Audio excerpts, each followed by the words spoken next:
Wala kang kwenta, Marian. Basura ka lang sa bahay na to. Bulalas ni Anton habang walang hiyang nakapulupot kay Bettina sa sarili kong kama. Habang naghihingalo ang aking ina, itinaboy nila ako sa ulan na walang dala. Pero nagkakamali sila. Ang babaeng pinagkaitan nila ng lahat ay magbabalik upang bawiin ang bawat patak ng kanyang luha. Handa na ba silang harapin ang bagyong kanilang ginising? Wala kang kwenta, Marian. Amoy bawang at mantika ka na nga. Pati hitsura mo parang basahan. Kaya wag mo akong sisihin kung bakit dito ko sa sarili nating kama inuuwi si Bettina. Masarap siyang yakapin, ikaw. Nakakadiri ka. Tila tumigil ang pag-ikot ng mundo ni Marian. Nakatayo siya sa labas ng bahagyang nakawang na pinto ng kanilang silid-tulugan. Basang-basa mula sa walang awang buhos ng ulan sa labas. Nanginginig ang kanyang buong katawan, hindi dahil sa lamig na tumatagos sa kanyang manipis at kupas na blusa, kundi dahil sa matinding kirot na sumaksak sa kanyang dibdib. Sa kanyang nanginginig na mga kamay ay mahigpit niyang hawak ang isang gusot na reseta at ang huling bayarin mula sa ospital. Umuwi siya sa kalagitnaan ng bagyo upang magmakaawa sa kanyang asawa na kunin ang natitira nilang ipon dahil naghihingalo ang kanyang ina at kailangan ng agarang operasyon. Ngunit ang isinalubong sa kanya ay isang katotohanang mas malupit pa sa kamatayan. Bumigay ang kanyang mga tuhod at dahan-dahang bumukas ng tuluyan ng pinto. Ang plastik na naglalaman ng iilang piraso ng murang gamot na pinagkasya niya sa barya ay dumausdos mula sa kanyang manhid na mga daliri at bumagsak sa sahig. Walang luhang lumabas sa kanyang mga mata, tanging isang napakabigat na pagbara sa kanyang lalamunan na tila pinipigilan siyang huminga.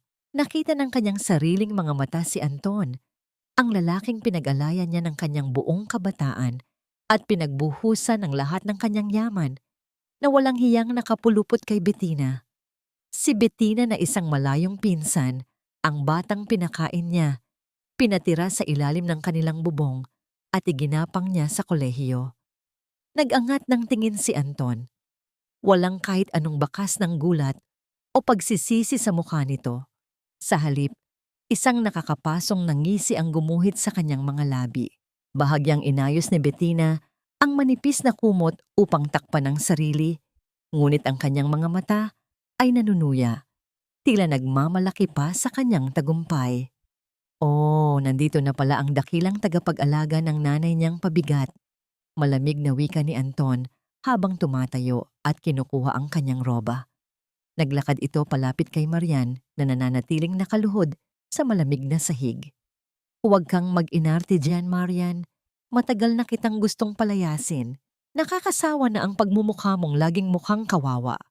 Anton, ang nanay ko. Kailangan niya ng pera natin para sa makina. Halos isang bulong na lamang ang lumabas sa mga labi ni Marian.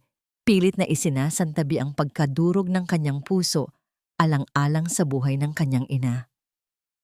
Kahit ito na lang, parang awa mo na. Tumawa si Anton, isang halakhak na umalingaw-ngaw sa buong silid, na tila isang patalim na patuloy na hinihiwa ang pagkatao ni Marian. Dumukot ito sa drawer ng kanilang cabinet, at walang awang inihagis sa mukha ni Marian ang isang makapal na folder. Nagkalat ang mga pahina sa sahig. Isa itong dokumento ng paglipat ng buong pagmamay-ari ng negosyo ng ama ni Marian at ng kanilang bahay. Nakapangalan na ngayon kay Anton at kay Bettina. Pera natin? Wala kang pera dito, Marian.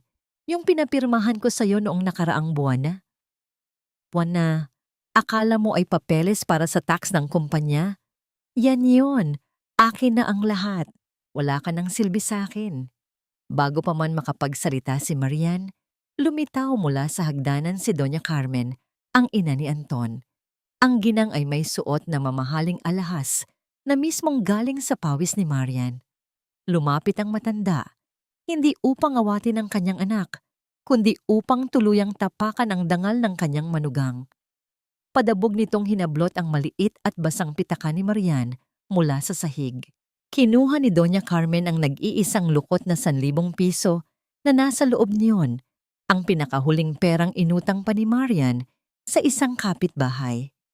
Akin na ito bilang kabayaran sa panginginain mo sa pamamahay kulinta, bulyaw ng matanda. Kinaladkad ni Doña Carmen ang isang malaking itim na garbage bag at walang awang ibinuhos ang mga lumang damit ni Marian palabas ng pintuan, diretso sa putikan at sa patuloy na bumubuhos na ulan. Lumayas ka na rito at huwag mo nang dadalhin dito ang amoy ng ospital at ng mamamatay mong ina. Isinara nila ang malaking pintuan, iniiwan si Marian sa gitna ng nagngangalit na bagyo na paliligiran siya ng kadiliman. Sumasama ang malamig na ulan sa mga luhang tuluyan ng kumawala sa kanyang mga mata. Ngunit hindi ang mga nagkalat na damit ang inintindi niya. Gumapang si Marian sa maputik na kalsada, sinusugatan ang kanyang mga tuhod at daliri sa magaspang na semento. Pilit niyang sinasaluhin at pinupulot ang mga tableta ng gamot ng kanyang ina na tumapon mula sa plastik. Ang mga puting gamot ay unti-unti nang natutunaw at humahalo sa maruming tubig ng ulan. Ginamit niya ang laylayan ng kanyang damit upang maingat na punasan ang iilang buong gamot na naiwan. Niyayakap ito sa kanyang dibdib na parang ito ang pinakamahalagang ginto sa mundo. Mula sa hindi kalayuan, sa ilalim ng anino ng isang malaking puno, isang itim na sasakyan ang tahimik na nakaparada.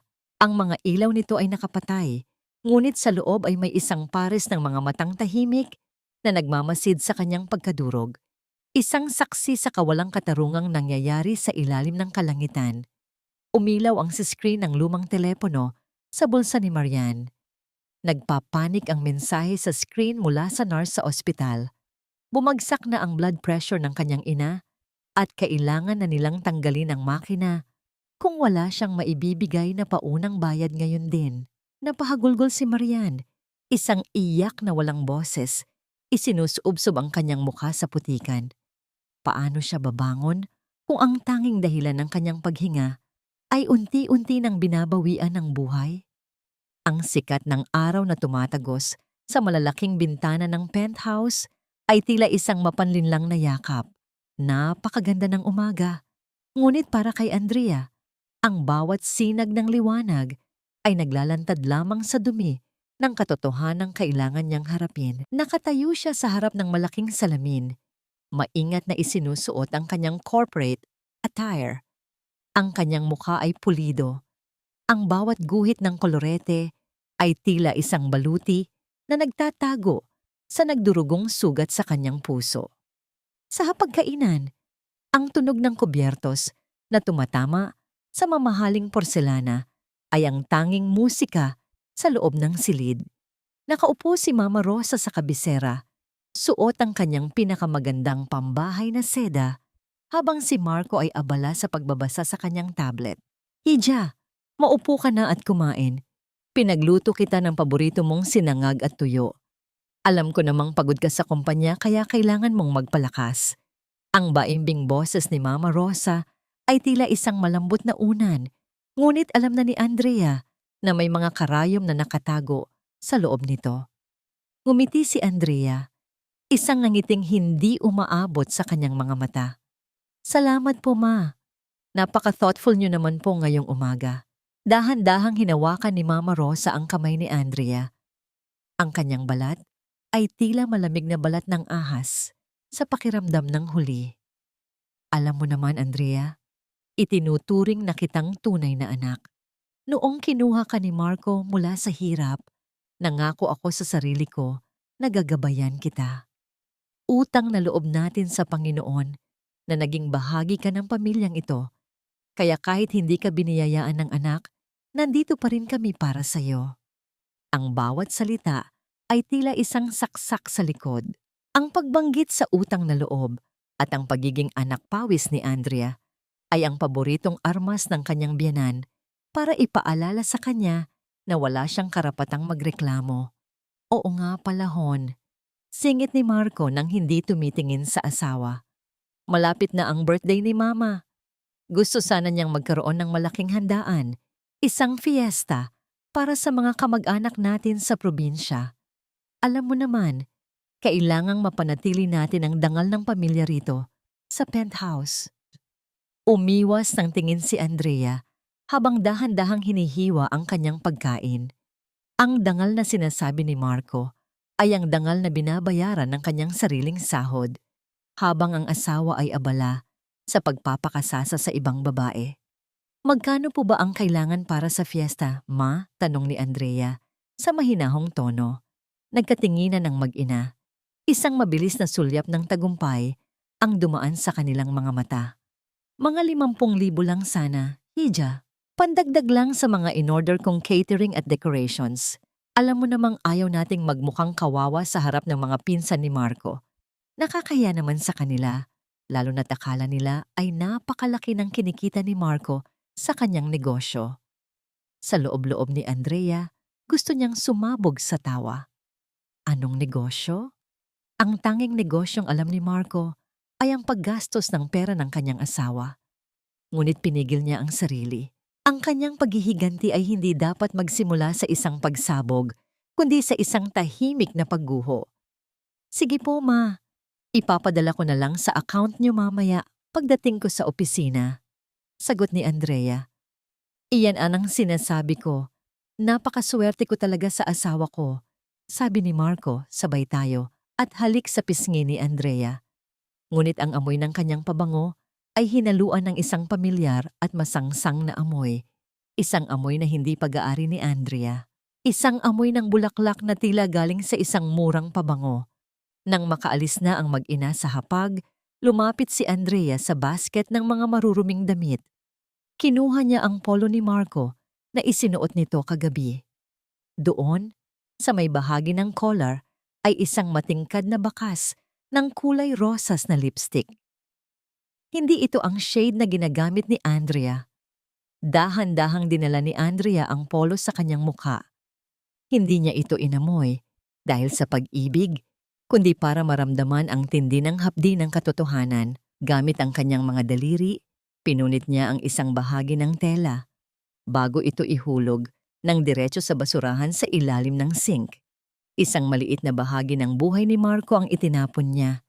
Isang simbolo ng unti-unti niyang pagputol sa kanilang ugnayan. Bago siya lumabas ng bahay, nakita niya ang cellphone ni Marco na naiwan sa ibabaw ng coffee table. Isang notification ang biglang lumiwanag sa screen. Isang mensahe mula sa isang contact na ang pangalan ay Office Logistics. Daddy, the baby wants shopping today. See you at the mall later. Love you. Ang mga salitang iyon ay tila mga uod na gumagapang sa balat ni Andrea. Daddy? Baby. Ang mga salitang matagal na niyang gustong marinig mula sa sariling anak, ngunit ngayon ay ginagamit ng ibang babae para bawiin ang lahat mula sa kanya. Kinuha ni Andrea ang kanyang sariling cellphone. Sa bawat hakbang niya palabas ng penthouse, ang kanyang mga daliri ay mabilis na gumagalaw sa screen. Pumasok siya sa kanyang mobile banking app. Sa loob ng 3 taon, si Marco ang may hawak ng supplementary card na nakakabit sa kanyang main account. Ito ang card na ginagamit ni Marco para sa kanyang mga business meetings na ngayon ay alam na ni Andrea na ginagamit para sa luho ng kanyang kabit. Sa isang pindot, ang katayuan ng card ay naging blocked. Isang malamig na katahimikan ang bumalot sa paligid ni Andrea habang sumasakay siya sa elevator. Ang kanyang puso ay tumitibok ng mabilis, hindi dahil sa takot, kundi dahil sa adrenaline ng pagsisimula ng kanyang plano. Hayaan nating makita kung gaano katamis ang inyong fiesta kung wala na ang perang pinagkukunan niyo ng yabang, ang pabulong niyang wika habang nakatingin sa pababang numero ng palapag. Pagdating sa lobby, tumunog ang kanyang cellphone. Isang tawag mula sa isang hindi kilalang numero. Sinagot niya ito ng may pag-aalinlangan. Hello, sino ito? Isang boses ng lalaki ang sumagot mula sa kabilang linya. Seryoso at tila may dalang mahalagang balita. Ma'am Andrea, ito po ang property manager ng Grand Victoria Towers. Gusto ko lang po sana kayong tanungin. Sigurado po ba kayong itutuloy niyo ang pagbebenta sa unit niyo? May nagpunta po kasing agent dito. Ang sabi ay, asawa niyo raw ang nag-utos. Nanigas si Andrea sa kanyang kinatatayuan. Ang kanyang penthouse, ang kaisa-isang bagay na itinago niya bilang huling sandata, ay sinusubukan ng ibenta ni Marco nang wala siyang kaalam-alam. Ang kasakiman ng pamilyang iyon ay wala talagang hangganan.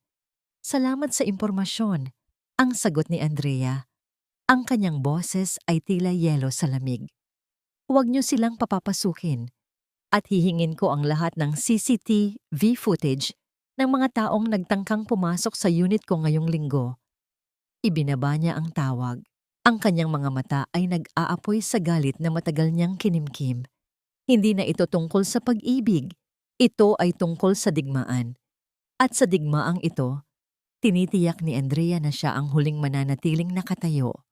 Humahalo ang amoy ng kalsada sa matapang na amoy ng alkohol at gamot.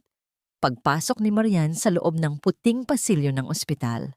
Ang bawat hakbang niya ay nag-iiwan ng bakas ng maputik na tubig sa malinis na sahig, habang ang lamig ng aircon ay tila libu-libong karayom na tumutusok sa kanyang balat.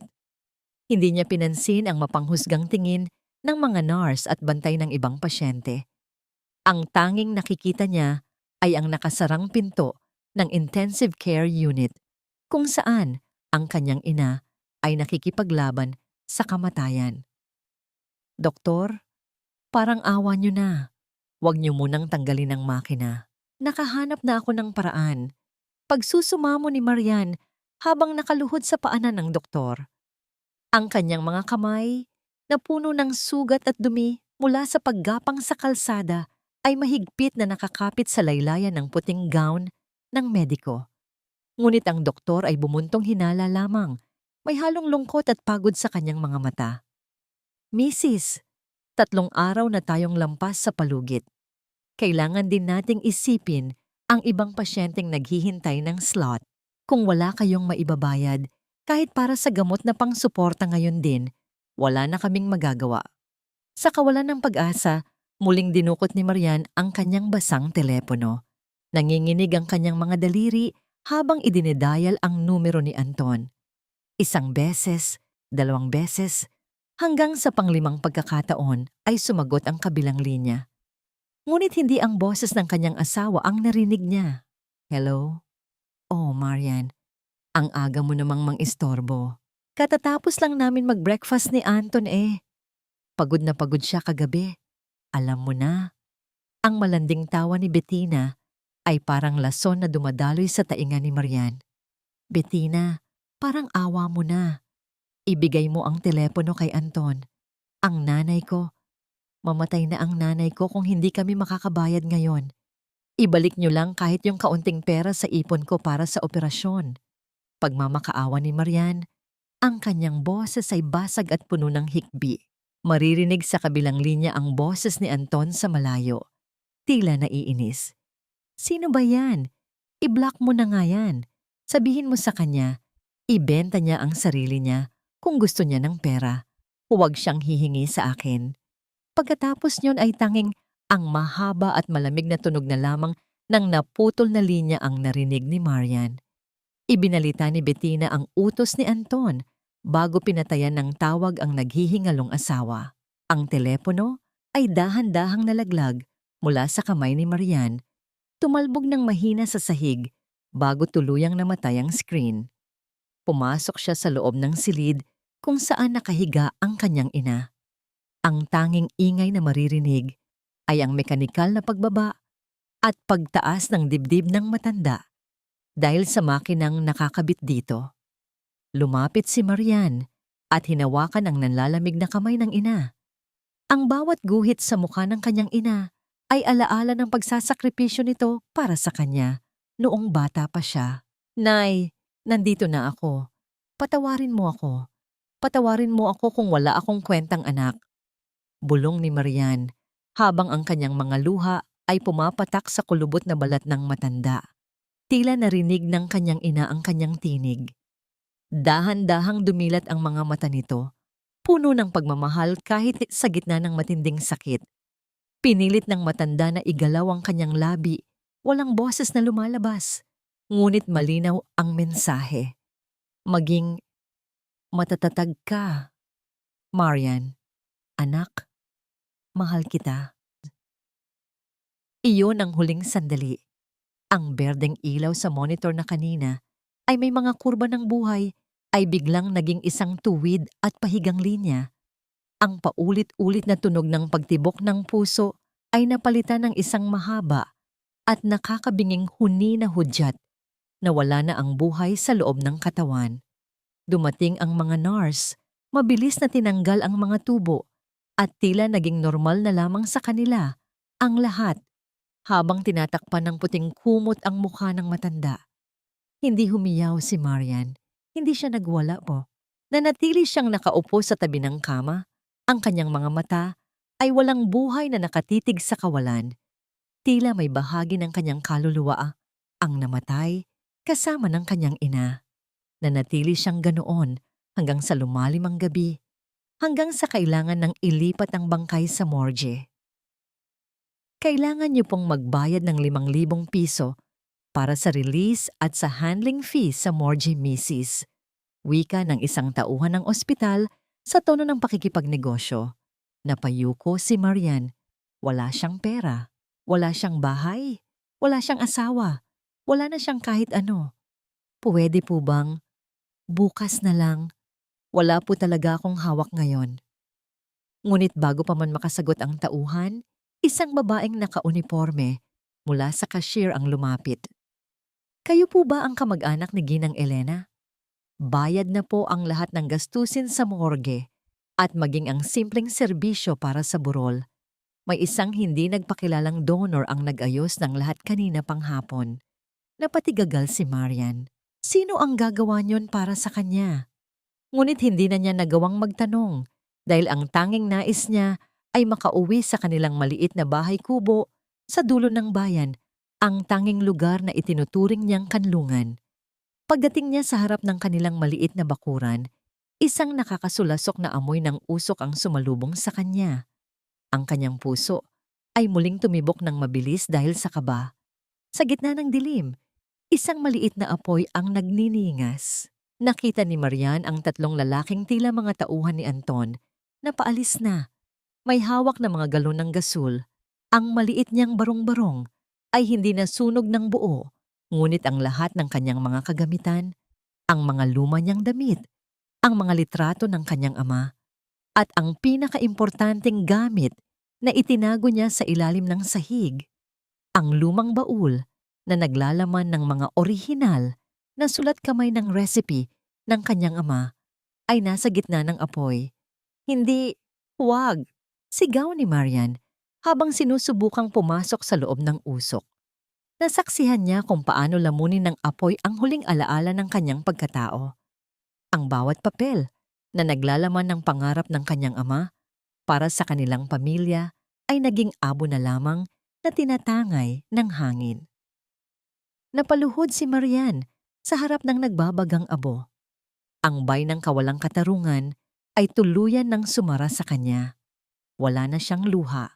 Ang natira na lamang sa kanyang puso ay isang malamig at itim na puwang na dahan-dahang pinupuno ng isang bagong damdamin.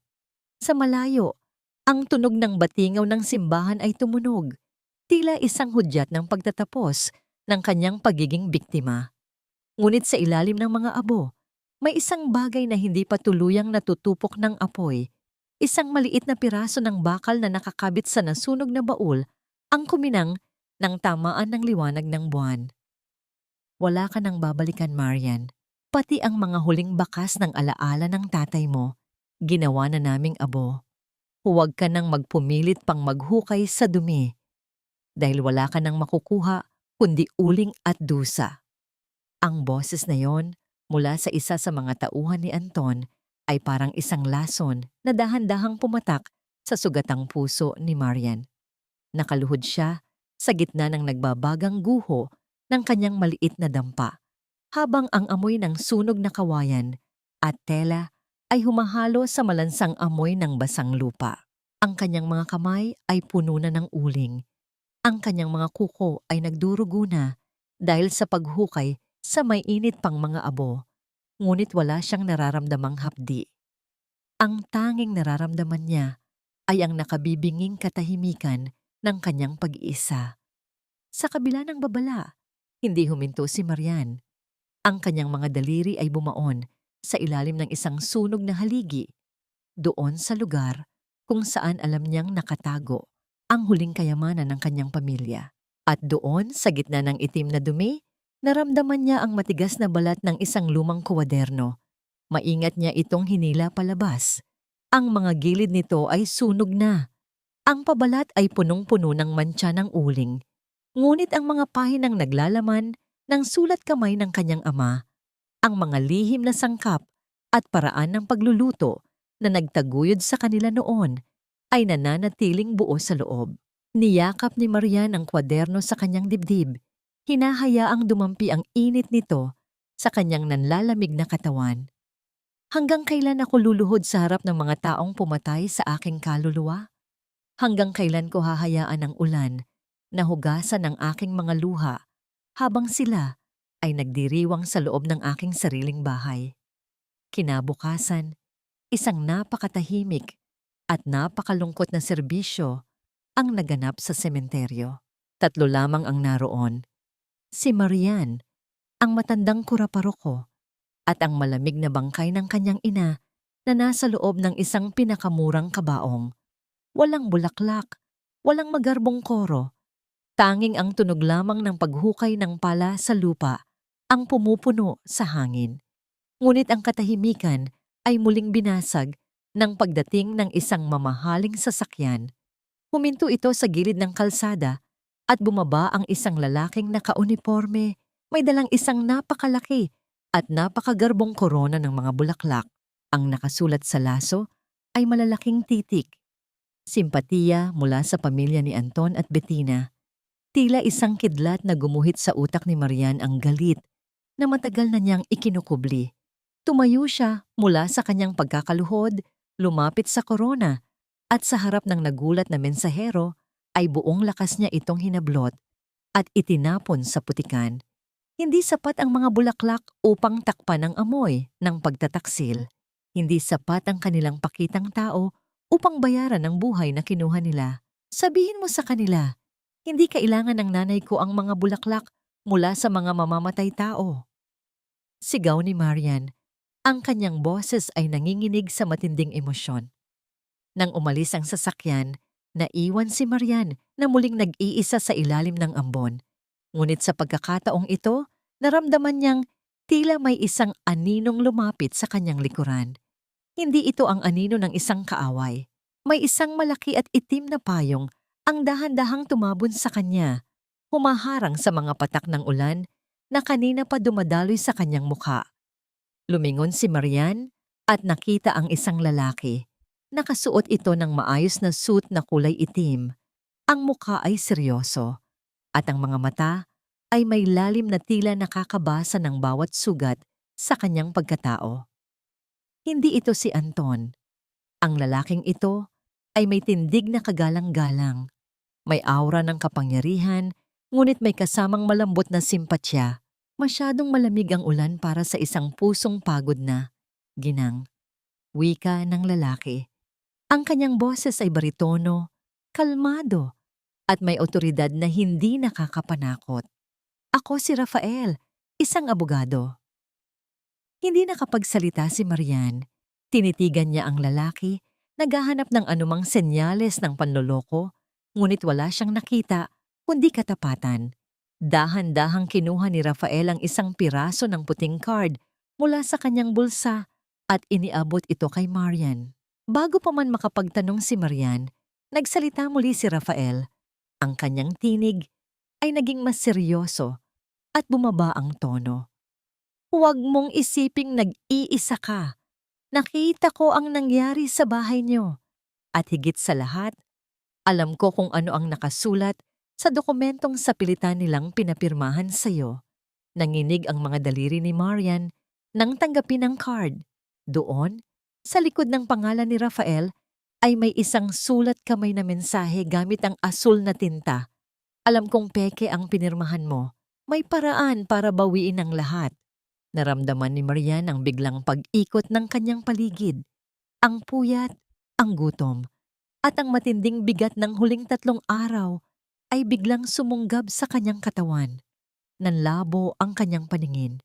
Ang huling nakita niya ay ang nag-aalalang mukha ni Rafael at ang init ng kamay nito na humawak sa kanyang siko bago siya tuluyang nilamon ng kadiliman. Gising ka na pala. Huwag kang magmadali. Nasa ligtas ka ng lugar. Ang boses ni Rafael ay tila isang malambot na sapot na sumalo sa pagkahulog ni Marian mula sa madilim na panaginip. Pagdilat ng kanyang mga mata, isang maputing kisame at ang amoy ng malinis na lino ang bumati sa kanya. Wala na ang ulan, wala na ang amoy ng sunog na kawayan. Ngunit sa pagbalik ng kanyang malay, bumalik din ang matinding kirot sa kanyang puso, ang alaala ng malamig na kamay ng kanyang ina at ang nakakangiting mukha ni Anton habang itinataboy siya. Nakasandal si Rafael sa gilid ng bintana ng maliit na klinika. Ang sikat ng araw ay tumatama sa kanyang balikat. Nagbibigay sa kanya ng isang anyo na tila isang anghel na tagapagligtas. Ngunit alam ni Marian, sa mundong ito, ang mga anghel ay bihirang dumating ng walang kapalit. Sino ka ba talaga? Bakit mo ako tinutulungan? Hirap na tanong ni Marian habang pilit na bumabangon. Ang kanyang katawan ay parang binugbog. Ang bawat kalamnan ay sumasakit sa bawat galaw. Lumapit si Rafael at iniabot sa kanya ang isang baso ng tubig. Gaya ng sabi ko, isa akong abogado. Pero higit pa roon, isa akong taong may malalim na atraso sa pamilya ni Anton. Hindi kita tinutulungan dahil sa awa, Marian. Tinutulungan kita dahil ikaw ang susi para makuha natin ang hustisyang matagal nang ipinagkakait sa atin. Inilahad ni Rafael ang isang plano, isang demanda para bawiin ang kumpanya at ang bahay. Ngunit umiling si Marian. Ang kanyang mga kamay ay mahigpit na nakakapit sa kumot. Wala akong pambayad sa iyo, Attorney Rafael. Wala na akong kahit ano. Kahit ang dangal ko, kinuha na nila. Hindi pera ang hinihingi ko sa iyo ngayon. Seryosong sagot ni Rafael. Ang hinihingi ko ay ang tapang mong tumayo. Gusto kong makita mo silang bumagsak. Hindi dahil sa tulong ko, kundi dahil sa sarili mong lakas. Pagkatapos ng araw na yon, tumanggi si Marian na manatili sa pangangalaga ni Rafael. Sa kabila ng panghihina, naghahanap siya ng isang maliit at madilim na paupahang kwarto sa gilid ng railes ng tren. Ang dingding ay gawa sa tagpi-tagping plywood. Ang bubong ay may butas na tinatakpan ng plastik. At ang amoy ng estero ay nanunuot sa bawat sulok. Ngunit para kay Marian, ito ang kanyang kaharian. Dito, walang makakapanakit sa kanya. Inilabas niya ang sunog na kwaderno ng kanyang ama. Sa gitna ng dilim, gamit ang isang maliit na gasera, sinimulan niyang basahin ang mga nakasulat na recipe. Ang kanyang mga daliri ay dahan-dahang sumunod sa bawat linyang isinulat ng kanyang ama. Ginamit ni Marian ang huling barya na ibinigay ni Rafael bilang pambili ng pagkain upang bumili ng mga sangkap, siling labuyo, suka, bawang at mga pampalasa. Sa loob ng kanyang maliit na kwarto, ang usok mula sa kanyang maliit na kalan ay nagsimulang maglabas ng isang mabangong amoy na tila isang yakap mula sa kanyang kabataan. Niluto niya ang sarsa de esperanza, ang sarsang nagpasikat sa kanyang ama noon. Kinabukasan, tumayo si Marian sa gilid ng isang mataong palengke. Nakasuot siya ng isang lumang apron, ang kanyang buhok ay maayos na nakatali, ngunit ang kanyang mga mata ay nananatiling nakayuko. Nahihiya siyang mag-alok, natatakot na makita siya ng mga dating kakilala sa ganitong kalagayan. Tikman niyo po, masarap po ang sarsang ito. Mahina niyang alok sa mga dumadaan. Marami ang hindi pumapansin, ang iba naman ay tila nandidiri sa kanyang hitsura. Ngunit isang maliit na bata na may maruming mukha at butas na t-shirt ang huminto sa harap ng kanyang maliit na mesa.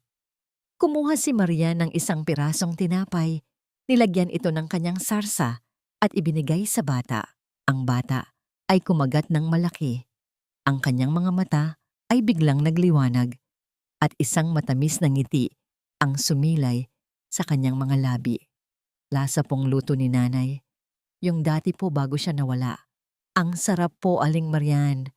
Naramdaman ni Marian ang isang mainit na daloy sa kanyang puso.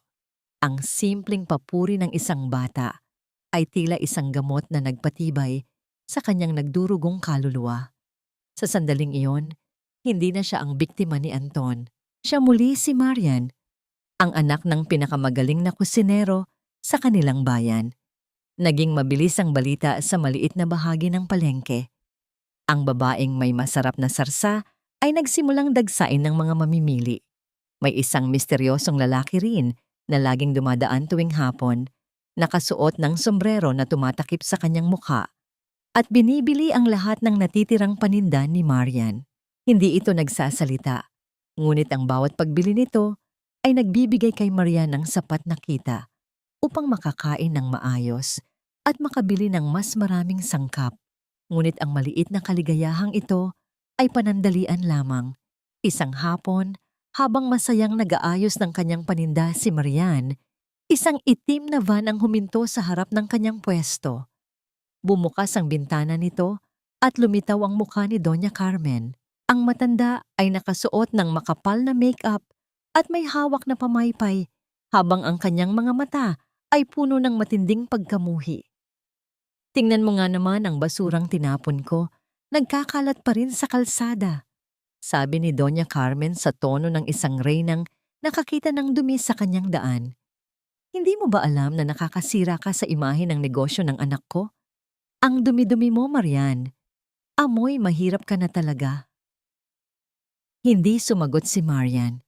Tinitigan niya ang kanyang dating biyenan ng walang takot. Ngunit hindi doon nagtapos ang matanda. Hoy mga bata, linisin niyo nga ang duming ito sa harap ko. Utos ni Doña Carmen sa kanyang mga tauhan. Dahan-dahang lumapit ang dalawang lalaki. Hindi sila nag-atubiling itulak ang maliit na mesa ni Marian. Ang mga bote ng sarsa na pinagpuyatan niyang gawin ay bumagsak sa semento. Nagkapira-pirasong bubog, at ang mapulang likido ay kumalat sa kalsada na tila sariwang dugo. Ang mga tao sa paligid ay nagsimulang magbulungan, ngunit walang sinumang nangahas na tumulong. Tumawa ng mapakla si Doña Carmen bago muling isara ang bintana ng sasakyan. Huwag mo nang subukang bumangon, Marian, dahil sa bawat hakbang mo, sisiguraduhin kong dapa ka. Naiwan si Marian sa gitna ng kalsada, nakatingin sa kanyang mga nasirang paninda. Ang mapulang sarsa ay dahan-dahang humahalo sa dumi ng kanal, habang ang anino ng papalubog na araw ay tila isang malaking kamay na muling sumasakal sa kanyang pag-asa. Ang bawat pangarap na dinudurog nila ay parang mga bubog na bumabaon sa aking kaluluwa. Pero sa halip na dumugo, ang bawat sugat ay nagiging bakal na nagpapatigas sa aking paninindigan. Nakatitig si Marian sa mapulang sarsa na dahan-dahang humahalo sa maruming tubig ng kanal. Ang mga piraso ng basag na bote ay kumikinang sa ilalim ng sikat ng araw, tila mga luha ng kanyang ama na itinatapon na lamang sa kalsada. Hindi siya kumikibo, hindi siya sumisigaw. Ang katahimikan ni Marian ay mas nakakangilabot kaysa sa anumang pagsabog ng galit. Dahan-dahan siyang lumuhod, hindi upang magmakaawa, kundi upang pulutin ang mga natitirang piraso ng kanyang pinaghirapan. Ginamit niya ang kanyang mga hubad na kamay upang kunin ang malalaking piraso ng bubog. Naramdaman niya ang matalas na dulo ng salamin na humiwa sa kanyang palad, ngunit hindi niya binitiwan ang hawak. Ang bawat patak ng dugo na humahalo sa pulang sarsa ay tila isang sumpa na ibinubulong niya sa hangin laban sa mga taong kumuha ng lahat sa kanya. Marian, tumigil ka na. Masusugatan ka lang lalo. Isang mainit at malaking kamay ang humawak sa kanyang pulso. Hindi na kailangang lumingon ni Marian upang malaman kung sino ito. Ang amoy ng mamahaling pabango na may halong amoy ng lumang libro at kape ay sapat na upang makilala niya si Rafael. Ang abogado ay nakaluhod na rin sa tabi niya. Hindi inaalintana ang kanyang mamahaling suit na nadidikit sa maruming semento ng palengke. Walang imik na kinuha ni Rafael ang panyo mula sa kanyang bulsa at maingat na ibinalot ito sa nagdurugong kamay ni Marian. Ang kanyang mga kilos ay banayad, puno ng pag-iingat na tila humahawak siya ng isang mamahaling porselana na anumang oras ay maaaring tuluyang mabasag. Sa sandaling iyon, ang ingay ng palengke ay tila nawala at ang tanging naririnig ni Marian ay ang sarili niyang pintig ng puso at ang malalim na paghinga ng lalaking nasa harap niya. Bakit mo ito ginagawa, Rafael? Ang dumi-dumi ko na. Ang dumi-dumi ng paligid ko.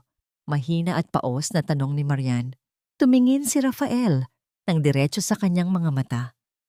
Ang dumi ay nahuhugasan, Marian, pero ang pusong tapat at matapang, bihirang matagpuan sa gitna ng karangyaan. Hayaan mo akong tulungan kang itayo muli ang lahat. Habang nangyayari ito sa gitna ng palengke, sa loob ng malaki at marangyang opisina ni Anton, ibang-iba ang eksena. Ang silid ay puno ng amoy ng mamahaling wine at sigarilyo. Nakaupo si Anton sa kanyang leather chair habang si Bettina ay nakasandal sa kanyang balikat, may hawak na ulat ng benta ng kumpanya. Bakit bumababa ang sales natin sa Salsa de Esperanza? Naiiritang tanong ni Anton habang tinitignan ang mga numero. Ito ang pinakamalakas nating produkto. Ngumuso si Bettina at inayos ang kanyang buhok. Babe, masyado kasing mahal ang mga sangkap na nakasulat sa lumang libro ni Marian. Pinalitan ko ng mas murang pampalasa at preservatives para mas malaki ang kita natin. Ganon din naman ang lasa, di ba? Hindi naman mapapansin ng mga tao yan. Siguraduhin mo lang, Bettina. Ayokong mawala ang mga kontrata natin sa malalaking supermarket dahil lang sa pagtitipid mo, babala ni Anton. Bagamat muli itong napaamo nang haplusin ni Bettina ang kanyang pisngi. Ang kanilang tawa ay puno ng kayabangan. Hindi alam na ang pundasyon ng kanilang kumpanya ay dahan-dahang nanganganib dahil sa sarili nilang kasakiman. Lumipas ang ilang linggo. Sa tulong ng isang maliit na pautang na personal na nirekomenda ni Rafael, nakabili si Maria ng isang matibay at malinis na kariton. Pininturahan niya ito ng puti at asul. At sa harap nito ay nakasulat ang pangalang, Lasa ng Pag-asa. Isang hapon, habang nag-aayos ng kanyang paninda, lumapit si Rafael sa kanyang pwesto. May dala itong isang maliit na plastic. Inilabas niya ang isang kahon ng Band-Aid at isang antiseptic. Walang salitang kinuha ni Rafael ang kamay ni Marian. Maingat niyang tinanggal ang lumang benda at nilinis ang sugat na malapit ng maghilom. Dapat ay pinagpapahinga mo muna ang mga kamay mo, sabi ni Rafael habang dahan-dahang idinidikit ang Band-Aid sa daliri ni Marian. Ang dulo ng kanyang mga daliri ay bahagyang tumagal sa balat ni Marian, isang haplos na nagpadala ng kakaibang kuryente sa buong katawan ng babae.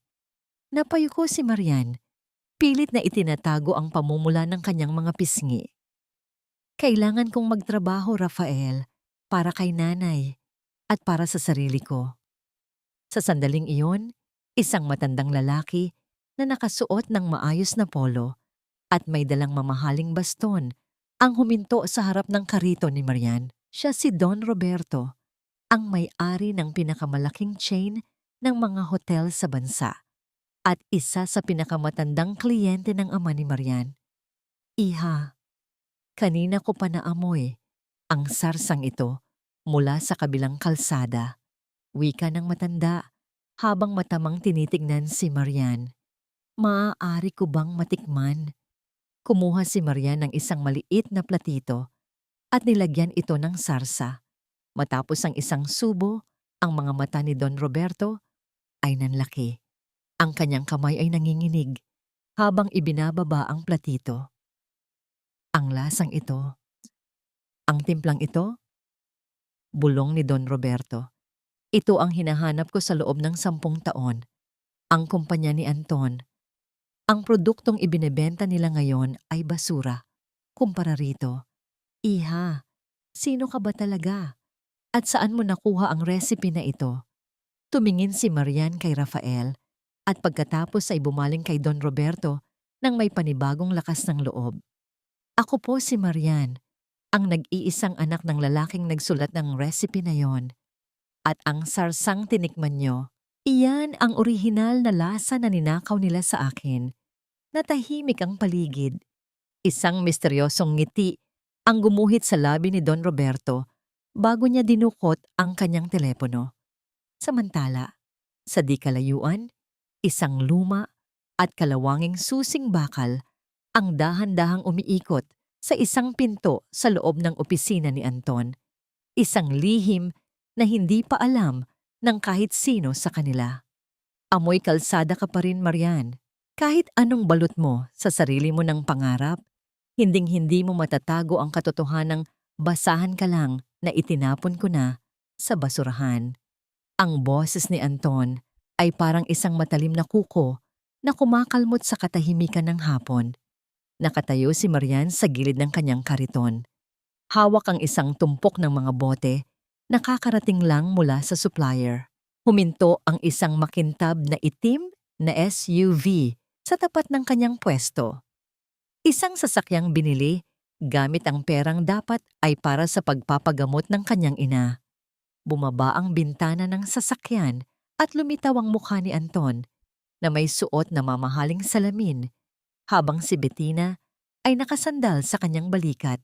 May hawak na baso ng kape na tila isang reynang nanonood ng isang palabas sa kalsada. Huwag mong sabihing balak mo talagang makipagkompetensya sa amin gamit ang maduming kariton na yan? Tanong ni Bettina habang humahagik-hik. Ang kanyang tawa ay parang huni ng isang mapanirang ibon. Babe, tingnan mo siya. Mukhang hindi na siya naligo simula noong pinalayas natin siya. Huminga ng malalim si Marian. Dati, ang mga salitang ito ay sapat na upang paiyakin siya at pagtaguan ng mundo. Ngunit ngayon, naramdaman niya ang isang kakaibang lamig na dumadaloy sa kanyang mga ugat. Maingat niyang ibinaba ang hawak na bote, inayos ang kanyang apron, at tumingin ng diretso sa mga mata ni Anton.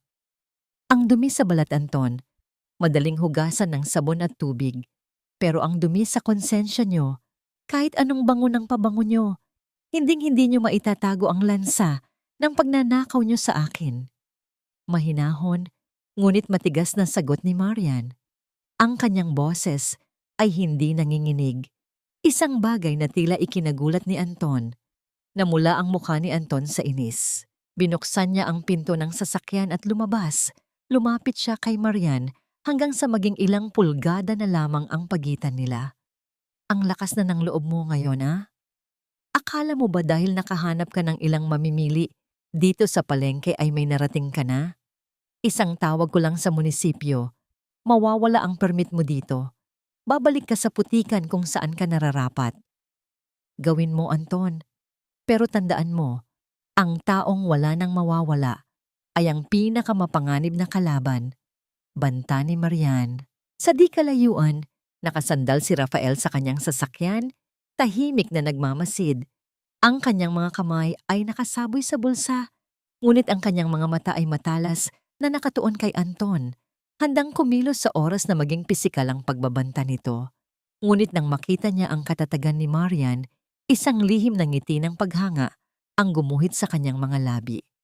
Bago pa man makasagot si Anton, isang matandang babae na suki ni Marian ang lumapit at humarang sa pagitan nila. Hoy, lalaking nakasuot ng maayos, huwag mong inaapi ang batang ito. Masarap ang sarsa niya. Hindi gaya ng sarsang binibili namin sa supermarket na parang tubig na lang ang lasa. Nagsimulang magbulungan ng ibang mga tindera at mamimili. Ang iba ay masama na ang tingin kay Anton. Napilitang bumalik si Anton sa loob ng kanyang sasakyan. Ang kanyang panga ay mahigpit na nakakuyom sa galit. Huwag kang magpakasiguro, Marian. Malapit na ang anibersaryo ng kumpanya. At doon, ipapakita ko sa iyo kung sino talaga ang tunay na may-ari. Ari ng pangarap mo. Huling hirit ni Anton, bago pinaharurot ang sasakyan, nagiiwan ng usok at alikabok sa mukha ni Marian. Nang mawala ang sasakyan, dahan-dahang lumapit si Rafael kay Marian.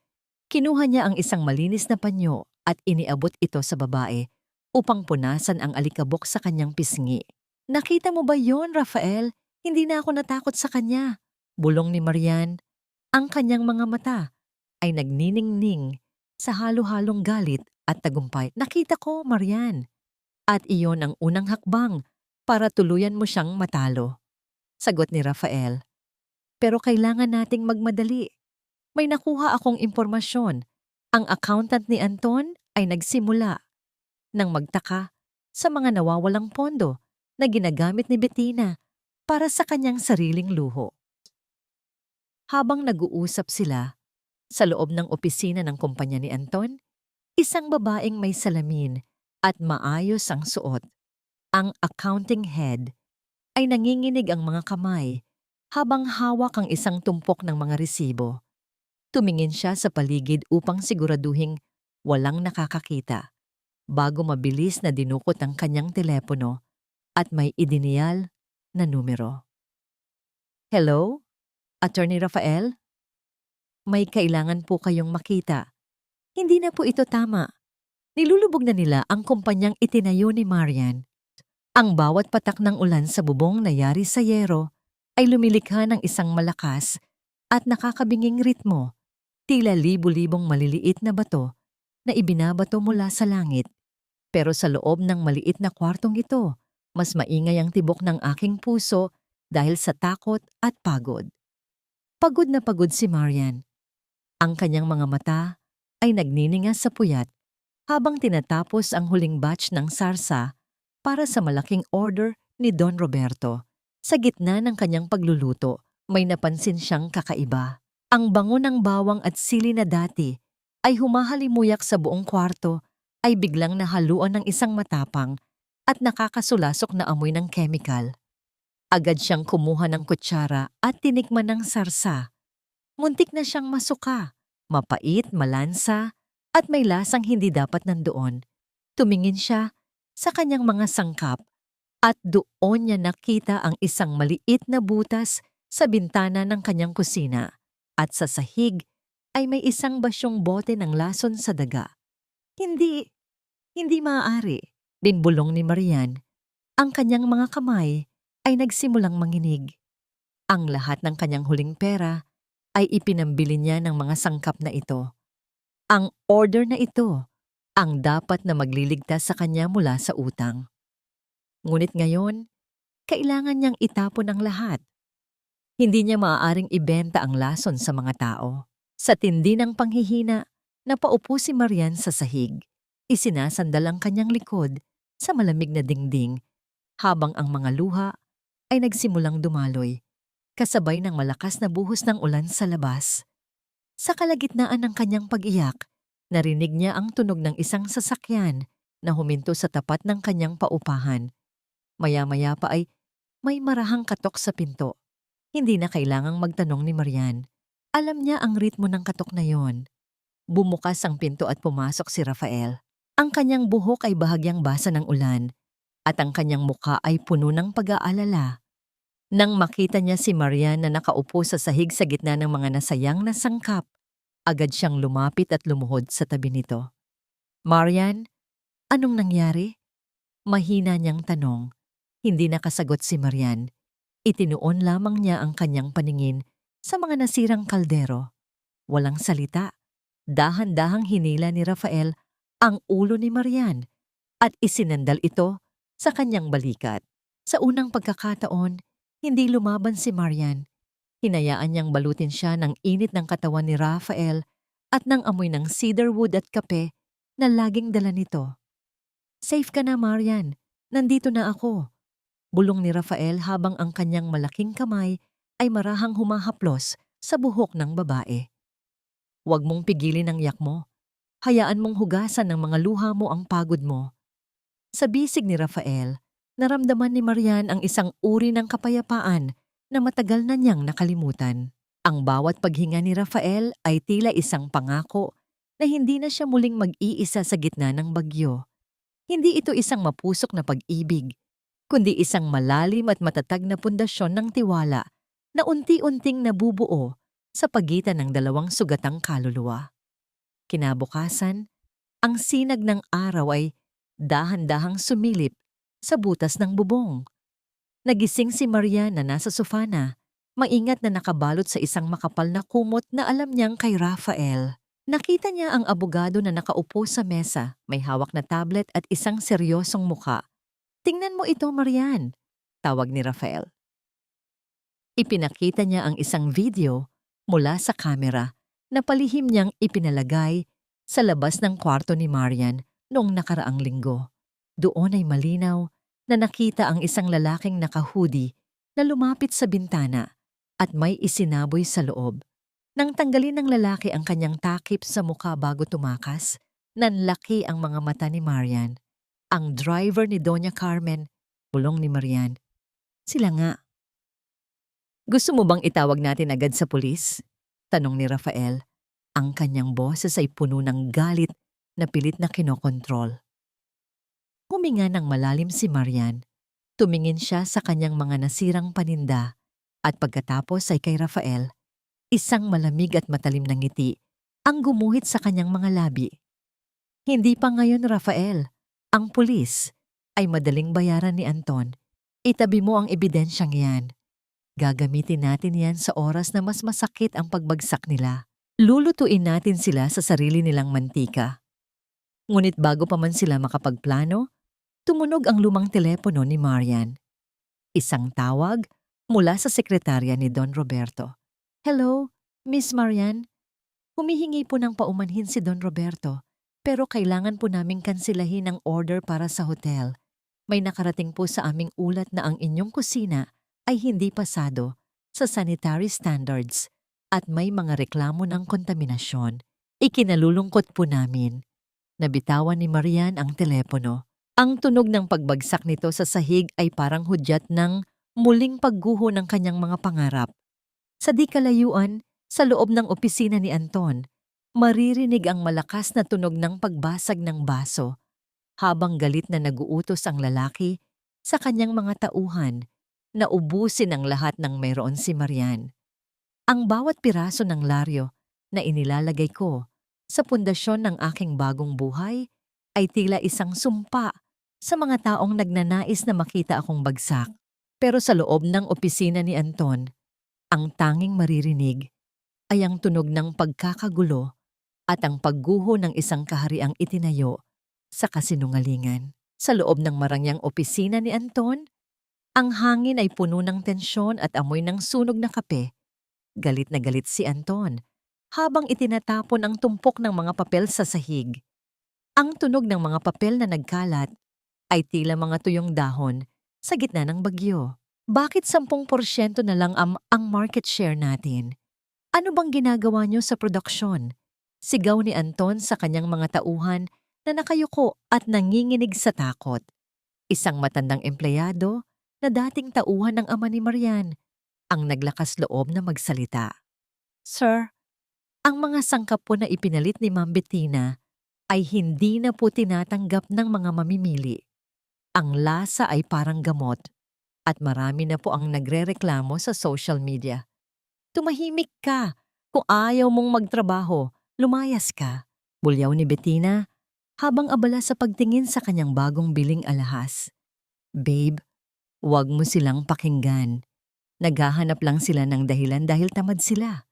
Dahil sa sobrang pagmamaltrato at kawalan ng respeto, isa-isang nagtanggal ng kanilang ID ang mga pinakamatapat na empleyado. Ang tunog ng mga plastic ID na inilapag sa mesa ay tila hudyat ng isang revolusyon. Umalis sila nang walang salita.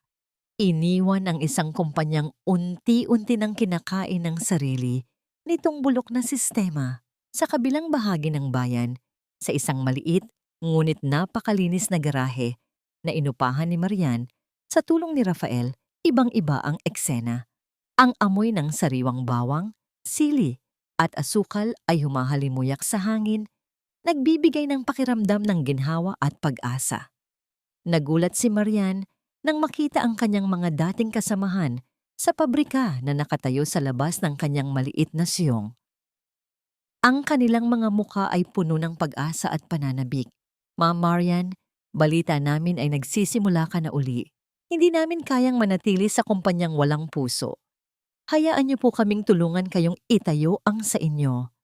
Wika ng pinuno ng mga manggagawa, ang kanyang boses ay puno ng katapatan.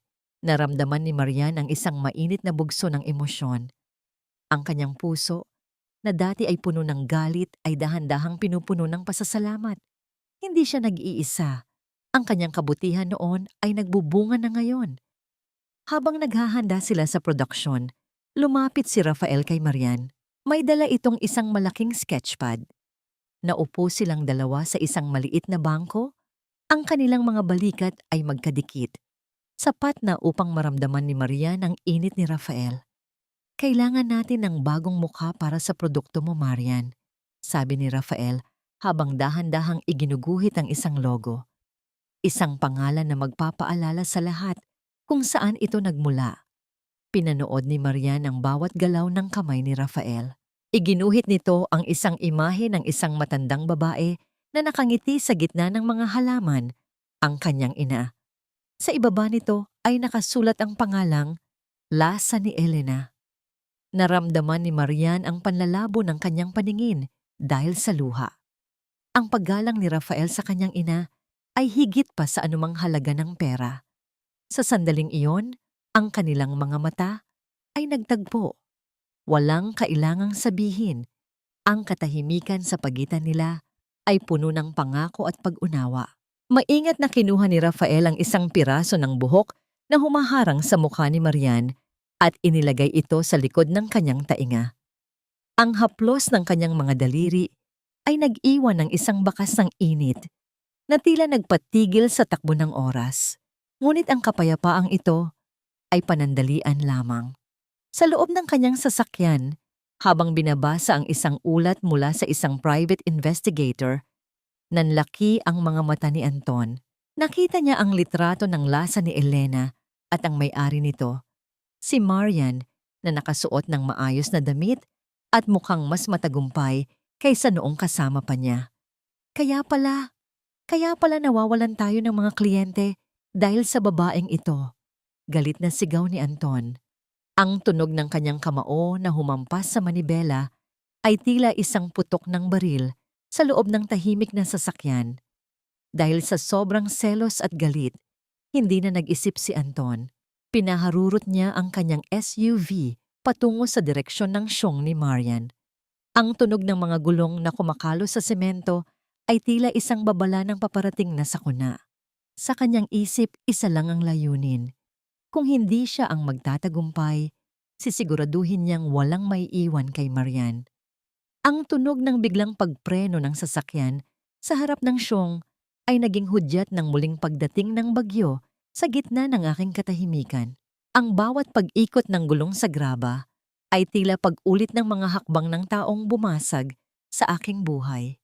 Hindi pa man tuluyang humihinto ang makina ng SUV, bumukas na ang pinto nito nang may matinding puwersa. Lumabas si Anton na ang mukha ay singpula ng silit labuyo sa galit. Ang kanyang mga mata ay nanlilisik habang nakatingin sa karatula ng lasa ni Elena. Para sa kanya, ang bawat tagumpay ni Marian ay isang sampal sa kanyang pagkalalaki. Sa loob ng song, ang hangin ay masarap sa ilong dahil sa bagong luto na sarsa. Ang mga manggagawa ay masayang nagtatawanan habang naglalagay ng mga label sa mga bote. Ngunit ang katuwaang iyon ay biglang naputol nang pumasok si Anton nang walang paalam. Ang tunog ng kanyang mga sapatos na humahampas sa malinis na sahig ay tila isang babala ng panganib. Inagaw mo ang lahat sa akin, Marian. You stole my company's secrets. Ginamit mo ang mga tauhan ko para pabagsakin ako. Sigaw ni Anton. Ang kanyang boses ay nanginginig. Sawat ng galit, itinuro niya ang mga bote ng sarsa na nakahanay sa mesa. Lahat ng ito, akin ito. Ang recipe na yan, pag-aari ng kumpanya ko. Dahan-dahang tumayo si Marian mula sa kanyang kinaupuan. Hindi siya natinag. Sa halip na matakot, naramdaman niya ang isang malamig na kapangyarihan na dumadaloy sa kanyang pagkatao. Ang kanyang mga mata ay nanatiling kalmado, tila isang lawa na hindi kayang baguhin ng isang maliit na bato. Ang recipe na yan ay pag-aari ng tatay ko, Anton. At ang kumpanya mo? Ikaw ang pumatay doon dahil sa kasakiman niyo ni Bettina. Mahinahon na sagot ni Marian. Lumapit siya ng kaunti. Sapat na upang makita ang takot na nagkukubli sa mga mata ng kanyang asawa. Hindi ako ang nagnakaw, Anton. Ipinapaliwanag ko lang sa mundo ang tunay na lasa na kinuha mo sa akin. Susugod na sana si Anton upang manakit nang biglang humarang si Rafael. Ang abogado ay tila isang pader na bakal na hindi kayang tibag. Hindi siya gumamit ng dahas, ngunit ang tingin niya ay sapat na upang mapahinto si Anton sa kanyang kinatatayuan. Hindi ka na welcome dito, Ginoong Fontanilla. Ang bawat hakbang mo sa loob ng property na ito ay maituturing na trespassing. Seryosong wika ni Rafael. Ang kanyang boses ay mababa, ngunit puno ng awtoridad. At tungkol sa recipe, handa kaming patunayan sa korte na ang patent ay nasa pangalan ng ama ni Marian bago mo pa ito nakuha sa pamamagitan ng pandaraya. Kayong dalawa, pinagtutulungan niyo ako, bulyaw ni Anton, habang ang kanyang mga mata ay pabalik-balik kay Marian at Rafael. Akala niyo ba, magtatagumpay kayo? Pababagsakin ko kayo. Nang umalis si Anton, naiwan ang katahimikan sa loob ng song. Ngunit ang katahimikang ito ay hindi na puno ng takot. Dahan-dahang hinawakan ni Rafael ang balikat ni Marian, isang haplos na naglalayong magbigay ng lakas. Salamat, Rafael, bulong ni Marian. Ang kanyang boses ay bahagyang nanginginig dahil sa adrenaline. Wala yon, Marian, pero kailangan mong malaman ang totoo, sabi ni Rafael habang inilalabas ang isang lumang litrato mula sa kanyang wallet. Ang asawa ko. Biktima rin siya ni Anton, 10 taon na ang nakalilipas. Inagaw rin ni Anton ang maliit naming negosyo sa tela at doon nagsimulang bumigat ang pinagdadaanan ng asawa ko hanggang sa tuluyan siyang mawala sa amin. Hindi lang ito para sa'yo, Marian. Para rin ito sa kanya. Nagulat si Marian. Ang 2 pusong sugatan ay tila pinagtagpo ng iisang karanasan. Naramdaman niya ang mas malalim na koneksyon kay Rafael. Isang ugnayan ng 2 taong sabay na naghahanap ng hustisya sa mundong hindi naging patas sa kanila. Kinabukasan, habang abala si Marian sa pag-aayos ng mga papeles, nakatanggap siya ng isang mensahe mula sa isang hindi kilalang numero. Ang mensahe ay naglalaman ng isang address sa isang liblib na Kwan Cafe at isang maikling pangungusap. May dala akong ebidensya na magpapabagsak kay Anton ng tuluyan. Magsama ka ng abogado. Pagdating nila sa tagpuan, laking gulat ni Marian nang makita si Bettina. Ngunit hindi ito ang Bettina na nakasanayan niya. Ang babaeng nasa harap niya ay tiwalag, may pasa sa pisngi at ang mga mata ay puno ng takot. May hawak siyang isang makapal na folder na kulay kape. Marian, kailangan mo itong makita, pabulong na sabi ni Bettina. Ang kanyang boses ay nanginginig. Binubugbog na ako ni Anton at balak niyang itakas ang huling pera ng kumpanya sa ibang bansa bukas ng gabi. Narito ang lahat ng listahan ng mga offshore accounts at ang mga peking pirma na ginamit niya. Napatitig si Marian sa folder. Ang tunog ng mabilis na paghinga ni Bettina ay lalong nagpadama ng bigat ng sitwasyon. Ngunit bago pa man mahawakan ni Marian ang folder, isang anino ang tumabon sa kanilang mesa. Ang tunog ng mabibigat na hakbang ng mga sapatos na gawa sa balat ng hayop ay muling narinig. Huwag kang umasa na papatawarin kita, Bettina. Ang sugat na iniwan mo sa akin ay hindi kayang gamutin ng kahit anong folder ng ebidensya. Ang bawat luhang pumatak sa akin noong gabi ng bagyo ay may katumbas na halaga na hinding-hindi mo kayang bayaran. Ang tinig ni Marian ay parang isang malamig na hanging umiihip sa loob ng tahimik na cafe. Nakaupo siya ng tuwid. Ang kanyang mga kamay ay magkadaop sa ibabaw ng mesa habang si Bettina ay nanginginig sa kanyang harapan. Ang anino ng isang lalaking dumaan sa likod nila ay sapat na upang mapatalon si Bettina sa gulat. Iniisip na baka iyon na ang taong ipinadala ni Anton upang harapin siya. Ang bawat paghinga ni Bettina ay mabigat, puno ng pag-aalala. Ang kanyang mukha na dati puno ng kumpiyansa ay napalitan na ngayon ng takot at pagsisisi. Ngunit para kay Marian, ang bawat hikbi ni Bettina ay tila paulit-ulit na tunog na wala ng saysay. Naalala niya kung paano siya pinagtawanan ng babaeng ito habang itinatapon ang kanyang mga damit sa putikan. Ang kawalan ng katarungan ay parang isang mapait na lasa na nananatili pa rin sa kanyang dila. Marian, please, binubugbog niya ako. Papatayin niya na ako kapag nalaman niyang nandito ako. Gusto ko lang makawala. Kunin mo na itong ebidensya. Basta bigyan mo ako ng sapat na pera para makalayo sa bansang ito. Pagmamakaawa ni Bettina, ang kanyang mga kamay ay pilit na inaabot ang kamay ni Marian. Dahan-dahang iniwas ni Marian ang kanyang kamay. Ang haplos ni Bettina ay parang isang malansang bagay na ayaw niyang dumampi sa kanyang balat. Tiningnan niya si Rafael na nasa kanyang tabi na tahimik lamang na nagmamasid habang ang kanyang mga mata ay matalas na nakatuon sa bawat galaw ni Bettina. Pinili mo ang impyernong kinalalagyan mo, Bettina. Noong inagaw mo ang asawa ko at ang kumpanya ko, hindi mo naisip na darating ang araw na susunugin ka rin ng apoy na sinindihan mo. Malamig na wika ni Marian. Ngayon, gusto mong ako ang maging tagapagligtas mo. Gusto mong bayaran ko ang katotohanang dapat ay matagal mo nang sinabi. Pero ito lang ang tanging paraan para maipakulong mo si Anton. Narito ang lahat ng mga offshore accounts at ang mga dokumentong magpapatunay na ninakaw niya ang kumpanya mo. Sigaw ni Bettina sa isang pabulong na paraan. Ngumiti si Marian. Isang ngiting walang bahid ng saya, kundi puno ng pait.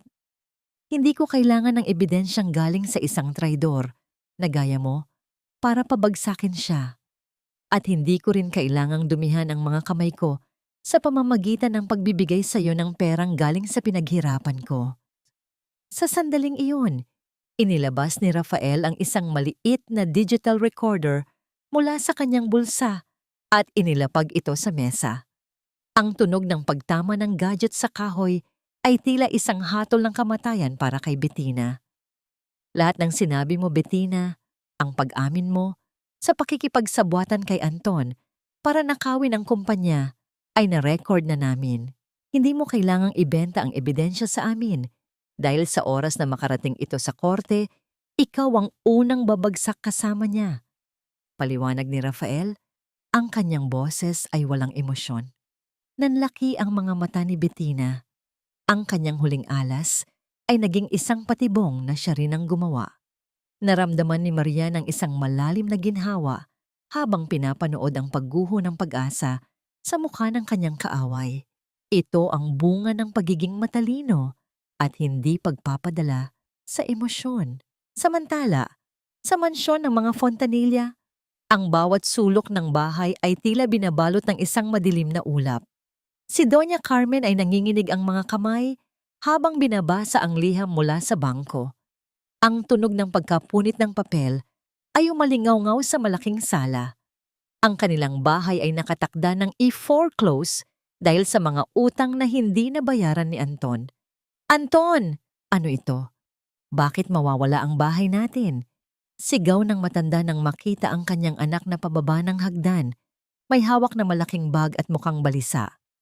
Tumahimik ka, ma. Kasalanan ito ng babaeng iyon. Binaboy niya ang sales natin. At si Bettina, nasaan ang babaeng iyon? Alam kong may kinalaman siya dito. Galit na sigaw ni Anton. Ang tunog ng kanyang kamao na humampas sa pasamano ng hagdan ay nagpatakbo sa mga katulong palayo sa takot. Pagbalik ni Bettina sa mansyon ng gabing iyon, hindi niya alam na naghihintay na si Anton sa dilim. Ang tunog ng pagpihit ng doorknob ay tila isang hudyat ng muling pagsiklab ng karahasan. "Saan ka galing?" tanong ni Anton. Ang kanyang boses ay parang isang mababang dagundong ng kulog. Sa palengke lang, Anton." Pautal na sagot ni Bettina. Hindi na nag-isip si Anton. Hinablot niya ang bag ni Bettina at nakita ang isang kopya ng mga dokumentong ibinibenta nito kay Marian. Ang tunog ng sampal na dumapo sa pisngi ni Bettina ay umalingaw-ngaw sa buong bahay, kasunod ng malakas na pagbagsak ng babae sa sahig. "Traidor! Akala mo ba hindi ko malalaman?" Sigaw ni Anton. Kinaladkad niya si Bettina patungo sa madilim at malamig na silong ng bahay. Ang basement na dati ay imbakan lamang ng mga lumang gamit. Ang tunog ng pagkaladkad sa semento at ang mga hikbi ni Bettina ay sapat na upang kilabutan ng sino mang makakarinig. Isinara ni Anton ang mabigat na susing bakal ng pinto ng silong. "Dito ka lang, hanggang sa matapos ko ang huling plano ko para kay Marian. At kapag tapos na ako, isasama kita sa pagbagsak ko." Naiwan si Bettina sa dilim, nakaupo sa malamig na sahig, habang ang tunog ng papalayong mga hakbang ni Anton ay tila isang paalala na ang impyernong pinili niya ay wala ng labasan. Ang bawat pahid ng pulang lipstick sa aking mga labi ay tila isang deklarasyon ng digmaan laban sa lahat ng taong nagsabing wala akong kwenta. Dati, ang kulay na ito ay simbolo ng aking kahihiyan sa paningin ni Anton. Pero ngayon, ito ang kulay ng aking pagbangon. Nakatayo si Marian sa harap ng isang malaking salamin sa loob ng isang silid sa likod ng entablado. Ang kanyang suot na puting traje de mestiza ay yakap na yakap ang kanyang katawan. Nagpapakita ng isang babaeng hindi na kailanman muling yuyuko sa sinuman. Pinanood niya ang sariling refleksyon habang dahan-dahang itinititik ang pulang kulay sa kanyang bibig. Ang kulay na dati ay ipinagbabawal ni Anton dahil tinatawag siyang langle o malandi sa tuwing gagamit nito. Ngayon, ang bawat haplos ng lipstick ay tila isang pagbawi sa kanyang sariling pagkatao. Sa labas, ang bulwagan ay puno ng mga mamamahayag, mga negosyante, at ang mga dating tauhan na ngayon ay masayang nagtatrabaho sa ilalim ng lasa ni Elena. Ang amoy ng nilulutong sarsa ay humahalimuyak sa buong gusali, nagbibigay ng pakiramdam ng tagumpay at kasaganaan. Nang lumabas si Marian sa entablado, sinalubong siya ng malakas na palakpakan. Ngunit sa halip ng ngumiti ng labis, tumingin siya sa isang bakanting upuan sa unang hanay na may nakapatong na isang puting rosas, ang upuan para sa kanyang ina. Ang bawat bote ng sarsang ito ay hindi lamang gawa sa mga sangkap. Simula ni Marian, ang kanyang boses ay malinaw at puno ng damdamin. Ito ay gawa sa bawat luhang pumatak sa kalsada, sa bawat gabing nagutom ako, at sa bawat sakripisyo ng aking ina na hindi na umabot sa araw na ito. Ito ay para sa lahat ng babaeng sinabihang wala silang silbi. Ipinapakita ko sa inyo ang lasa ng tunay na pag-asa. Habang nagdiriwang ang lahat sa loob ng bulwagan, sa kabilang bahagi ng lungsod, sa loob ng isang madilim at malamig na terminal ng paliparan, ibang-iba ang eksena. Ang tunog ng mga yabag ng sapatos ni Anton sa makintab na sahig ay puno ng pagmamadali at kaba. Hawak niya ang kanyang passport at isang makapal na bag ng pera, habang ang pawis ay patuloy na dumadaloy sa kanyang noo kahit napakalamig ng aircon. "Sir, declined po ang inyong credit card." Wika ng babaeng nasa counter ng airline.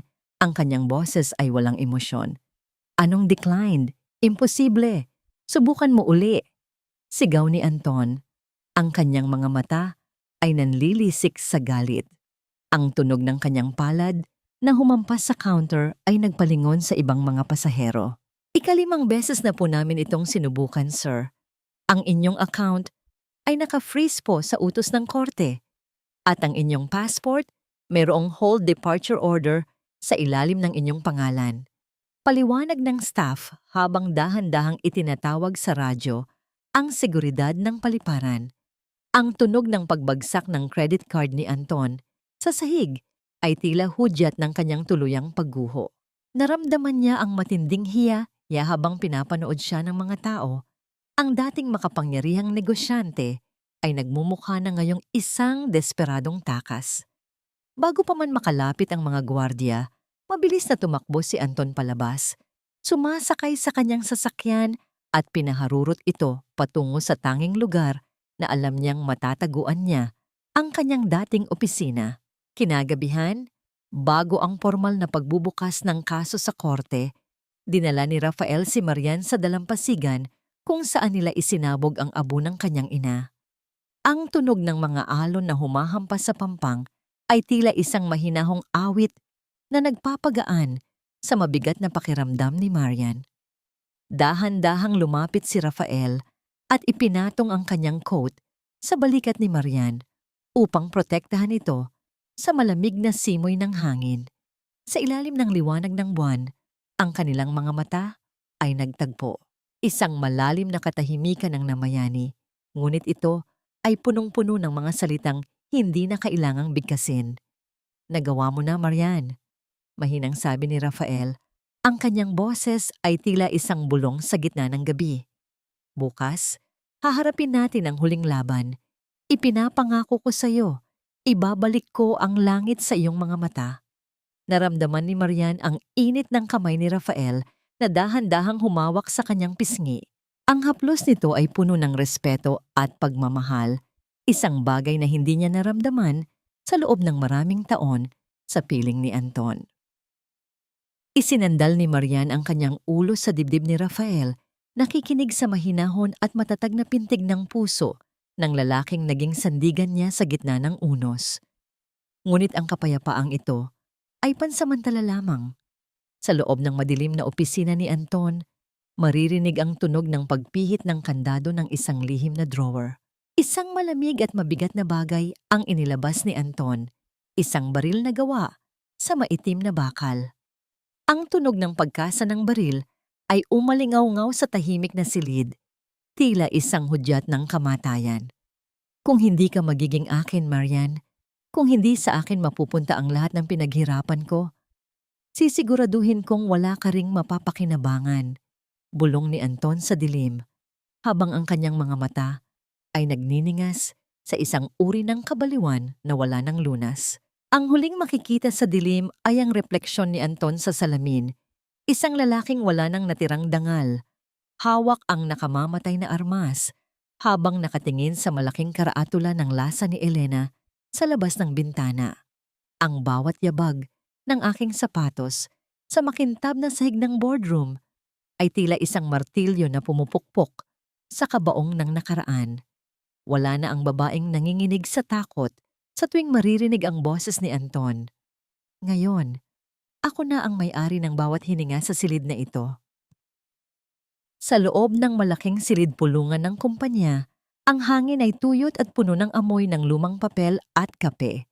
Nakaupo si Anton sa dulo ng mahabang mesa, ang kanyang buhok ay gulo-gulo at ang kanyang mga mata ay may malalalim na itim na bilog dahil sa puyat at takot. Sinusubukan niyang kumbinsihin ang mga natitirang miyembro ng board na ibenta ang lahat ng assets ng kumpanya sa isang dummy corporation upang mailigtas ang kanyang sarili. Ang tunog ng kanyang ballpen na paulit-ulit na itinatama sa kahoy na mesa ay nagpapakita ng kanyang matinding kaba. "Pirmahan niyo na ito. Wala na tayong oras. Malulubog tayong lahat kung hindi niyo susundin ang gusto ko," bulyaw ni Anton. Ang kanyang boses ay pumiyok sa gitna ng desperasyon. Ngunit bago pa man makasagot ang sinuman, ang malaking pinto ng boardroom ay bumukas ng malakas. Humampas ito sa pader na lumikha ng isang nakakagulat na tunog na yumanig sa katahimikan ng silid. Pumasok si Marian. Nakasuot siya ng isang mamahaling itim na suit. Ang kanyang buhok ay maayos na nakapusod. At ang kanyang mga mata ay tila dalawang nagbabagang uling na nakatuon kay Anton. Sa likod niya ay si Rafael na may hawak na makapal na asul na folder.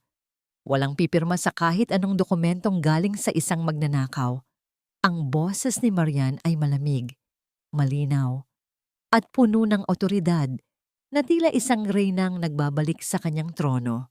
Napatayo si Anton, ang kanyang mga kamay ay nanginginig habang nakaturo kay Marian. Marian, anong ginagawa mo rito? Wala kang karapatan sa silid na ito. Guardiya! Palayasin ang babaeng ito. Ngumiti si Marian, isang ngiting hindi umabot sa kanyang mga mata. Dahan-dahan niyang inilapag ang folder sa mesa. Ang tunog ng pagtama ng folder sa kahoy ay tila isang kulog sa loob ng silid. Nagkakamali ka, Anton. Ako ang may-ari ng 40% ng shares na binili ko pabalik mula sa mga investors na tinalikuran mo. At higit sa lahat, binuksan ni Rafael ang folder at isa-isang inilapag ang mga dokumento sa harap ng mga miyembro ng board. Narito ang ebidensya ng pamimeke mo ng pirma ni Marian sa dokumento ng paglipat ng kumpanya, ang mga ebidensya ng iyong tax evasion, at ang mga testimonya ng bawat empleyadong inapi mo. Pekeng ebidensya yan. Huwag kayong maniniwala sa kanya, sigaw ni Anton. Habang ang kanyang paningin ay pabalik-balik sa mga taong nasa paligid niya na ngayon ay tinitingnan siya ng may pandidiri. Dahan-dahang lumapit si Marian kay Anton. Huminto siya ng maging ilang pulgada na lamang ang layo nila sa isa't isa. Naamoy niya ang lansa ng takot at ang amoy ng alak mula sa hininga ng kanyang asawa. Marian, baby, mahal ko. Biglang nagbago ang tono ni Anton, naging mapagkumbaba at nagmamakaawa. Sinubukan niyang hawakan ang kamay ni Marian. Nagkamali ako. Pinagsisisihan ko na ang lahat. Pwede nating simulan uli, di ba? Para sa kumpanya natin, para sa pamilya natin. Binawi ni Marian ang kanyang kamay nang may matinding pandidiri. Tumingin siya kay Anton mula ulo hanggang paa bago binitiwan ang mga salitang matagal na niyang itinatago. Wala kang kwenta, Anton. Basura ka lang sa kumpanyang ito. At gaya ng itinuro mo sa akin, ang basura ay dapat nang itapon. Ang hiya at ang matinding pagkatalo ay tuluyang nagpabali sa isip ni Anton. Ang tunog ng pagpihitit ng susing bakal sa loob ng kanyang bulsa ay narinig. Sa isang mabilis at desperadong galaw, inilabas niya ang itim na baril mula sa ilalim ng kanyang coat. Ang tunog ng pagkasa ng bakal sa bakal ay umalingaw-ngaw sa buong silid, kasunod ng mga tilian ng mga tao sa loob. Kung hindi ka mapapa sa akin, Marian, sisiguraduhin kong wala ka ring mapapakinabangan. Papatayin kita. Sigaw ni Anton. Ang kanyang mga mata ay nagniningas na sa kabaliwan habang ang nuso ng baril ay nakaturo sa dibdib ni Marian. Hindi kumurap si Marian. Ang kanyang buong buhay ay dumaan sa kanyang isip. Ang hirap, ang sakit at ang mukha ng kanyang ina. Handa na siyang mamatay ng may dangal. Ngunit bago pa man mapiga ni Anton ang gatilyo, naramdaman ni Marian ang isang malakas na tulak. Si Rafael. Ang abogado ay mabilis na humarang sa pagitan ni Marian at ng baril.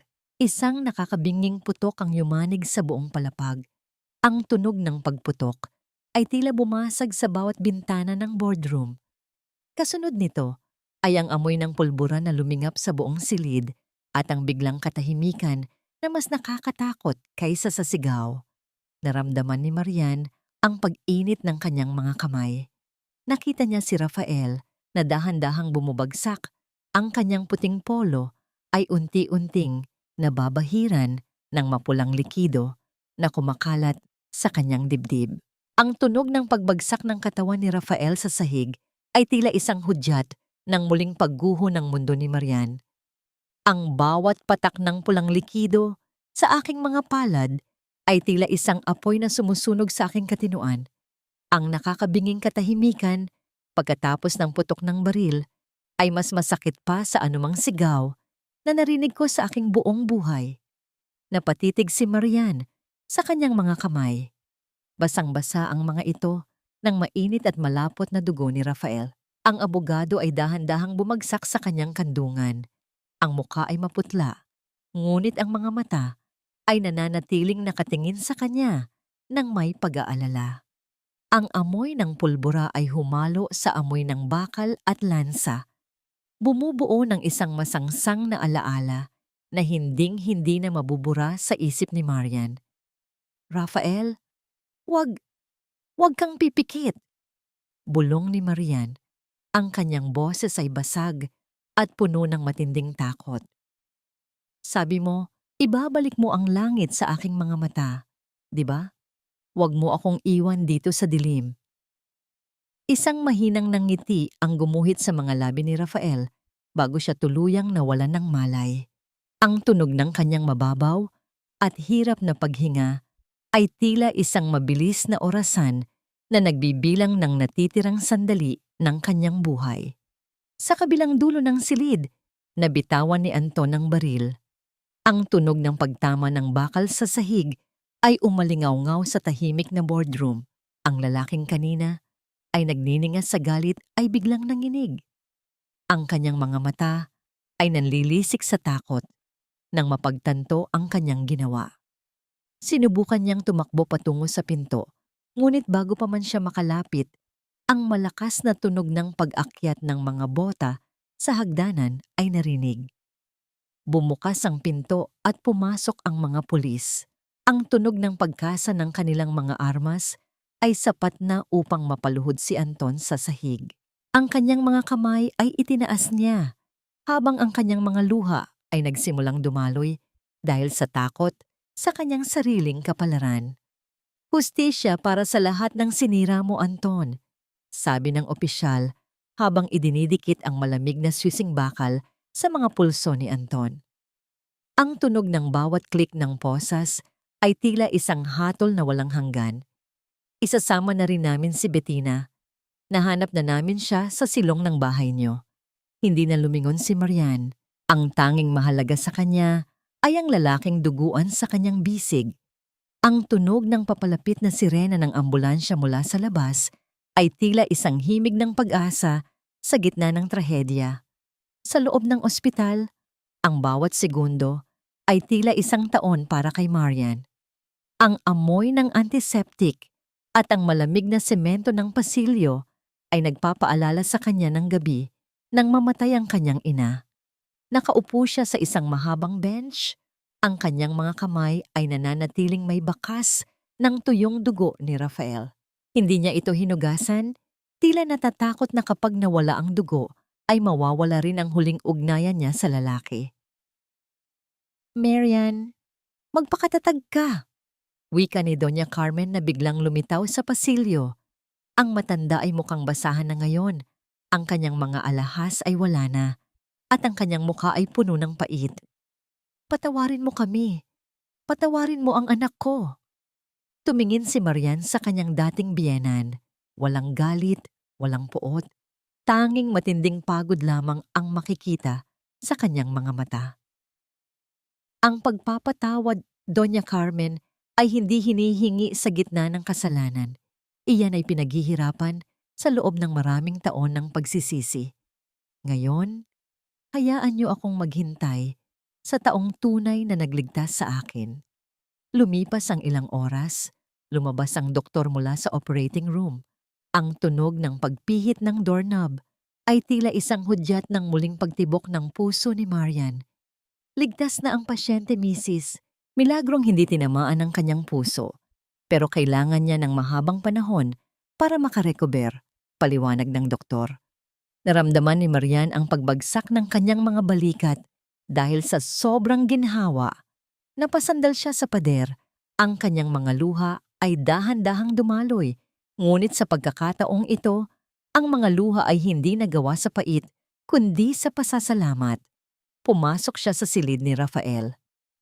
Ang tanging maririnig ay ang mahinahong ritmo ng makinang sumusukat sa tibok ng puso ng lalaki. Lumapit si Marian at dahan-dahang hinawakan ang kamay ni Rafael. Dinukot niya mula sa kanyang bulsa ang mga lumang papel ng divorce na sa pilitang pinapirmahan sa kanya ni Anton noon. Sa harap ng natutulog na si Rafael, dahan-dahan niyang pinunit ang mga papel.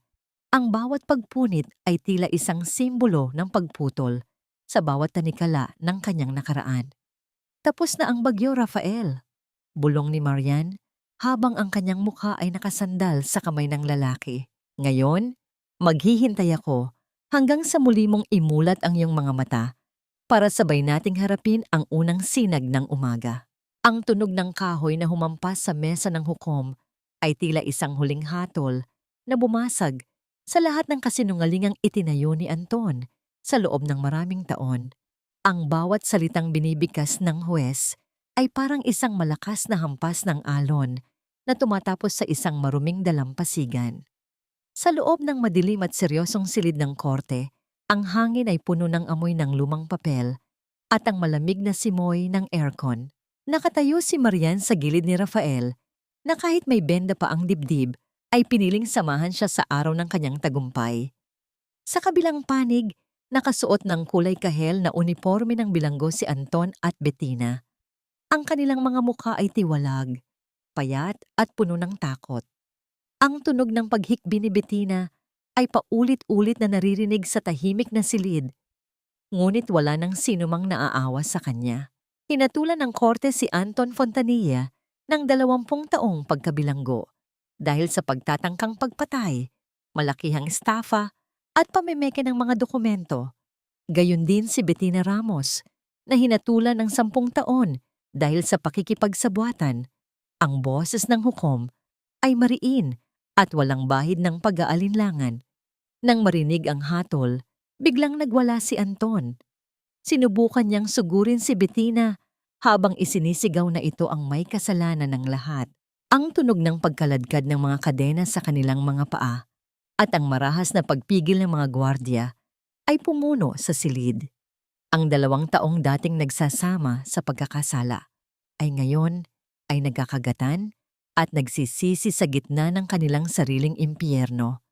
Dahan-dahang lumabas si Marian sa gusali ng korte. Ang sikat ng araw ay tumama sa kanyang mukha, nagbibigay ng isang init na matagal na niyang hindi nararamdaman. Ang bawat paghinga niya ay tila mas magaan na ngayon. Tumingin siya kay Rafael, na dahan-dahang kinuha ang kanyang kamay at pinisil ito ng mahigpit. Tapos na, Marian. Ang bawat luhang pumatak sa kalsada noon ay nabayaran na ng katarungan ngayon, bulong ni Rafael, habang ang kanyang mga mata ay nagniningas sa pagmamalaki. Bago sila tuluyang umalis, nakiusap si Marian kay Rafael na dumaan muna sa kanilang dating subdivision. Gusto niyang makita ang huling piraso ng kanyang nakaraan bago niya ito tuluyang iwan. Habang binabaybay nila ang kalsada malapit sa kanilang dating mansyon, may napansin silang isang matandang babae na nakaupo sa gilid ng kalsada, malapit sa isang tumpok ng mga basura. Ang kanyang suot na damit ay punong-puno ng mantsa at butas-butas at ang kanyang buhok ay gulo-gulo na parang hindi na nasusuklay ng ilang linggo. Ang matanda ay may hawak-hawak na isang maruming plastik na baso na mamalimos sa bawat sasakyang dumadaan. Si Doña Carmen. Ang tunog ng mga gulong ng sasakyan ni Rafael na dahan-dahang huminto sa tapat ng matanda ay tila isang hudyat ng tadhana. Tumingin si Doña Carmen sa bintana ng sasakyan, ang kanyang mga mata ay nanlalabo na dahil sa gutom at pagod. Nang makita niya si Marian sa loob, biglang nanlaki ang kanyang mga mata. Sinubukan niyang tumayo at lumapit sa sasakyan, ang kanyang mga kamay ay nanginginig habang kumakatok sa bintana. Marian, anak, tulungan mo ako. Wala na akong makain. Ang bahay natin, kinuha na ng bangko. Ang mga alahas ko, ninakaw ng mga katulong natin. Patawarin mo ako, Marian. Parang awa mo na, wag mo akong iwan dito sa kalsada. Pagmamakaawa ng matanda. Ang kanyang boses ay tila isang paos na huni ng isang sugatang hayop. Tumingin si Marian sa kanyang dating biyenan. Nakita niya ang bawat guhit ng hirap sa mukha nito, ang dumi sa ilalim ng mga kuko nito, at ang matinding hiya na pilit nitong ikinukubli. Ngunit sa halip na magalit o sumigaw, naramdaman ni Marian ang isang matinding katahimikan sa kanyang puso. Dahan-dahang ibinaba ni Marian ang bintana ng sasakyan, ngunit hindi siya dumukot ng pera. Hindi rin siya bumaba upang tulungan ang matanda. Tiningnan lamang niya si Doña Carmen ng matagal. Tila kinikilala ang taong dating nagmaltrato sa kanya. Ang bawat basura na itinapon niyo sa labas ng pintuan niyo noon, Doña Carmen, ay nahanap na ang kanyang tamang lugar. Mahinahon na wika ni Marian. Ang kanyang boses ay walang galit. Tanging isang malamig na katotohanan lamang. Ang katarungan ay hindi lamang tungkol sa kulungan. Ito ay tungkol sa pagharap sa salamin at makita ang taong binuo mo mula sa kasamaan. Ipinikit ni Marian ang bintana habang ang tunog ng pag-andar ng makina ng sasakyan ay nagsimulang lamunin ang mga sigaw ni Doña Carmen. Sa pamamagitan ng side mirror, nakita ni Marian ang matanda na dahan-dahang napaupo sa gilid ng basurahan, tinatakpan ang kanyang muka dahil sa matinding hiya. Pang pinapanood ang paglayo ng tagumpay na dati ay hawak niya. Naramdaman ni Marian ang isang malalim na pakiramdam ng paglaya. Hindi siya naging masama gaya nila, ngunit hindi rin siya naging mangmang upang hayaan silang muling sirain ang kanyang buhay. Ang kanyang pananampalataya sa batas ng karma ay napatunayan. Pagdating nila sa sementeryo, dinalhan ni Marian ng isang malaking kumpol ng mga puting bulaklak ang puntod ng kanyang ina. Ang tunog ng mga dahon na sumasayaw sa hangin ay tila isang mahinahong palakpak mula sa kabilang buhay. Nay, tapos na po. Nabawi ko na ang karangalan natin. Wala na pong mananakit sa atin. Bulong ni Marian habang hinahaplos ang marmol na puntod. Sa kanyang likuran, nakatayo si Rafael, matiyagang naghihintay. Nang tumayo si Marian, lumapit ang lalaki at inabutan siya ng isang maliit na box na may lamang mamahaling panulat. Para sa bagong kontrata ng kumpanya mo, Marian, ang lasa ni Elena ay magiging pandaigdigang tatak na simula bukas. Nakangiting sabi ni Rafael. Ngunit ang hindi alam ni Marian, may isa pang sorpresa ang nakatago sa bulsa ni Rafael. Ang tunog ng pagpihit ng isang maliit na kahon ng pelus ay narinig. Ang cliffhanger ng kanilang buhay ay malapit nang magkaroon ng sagot.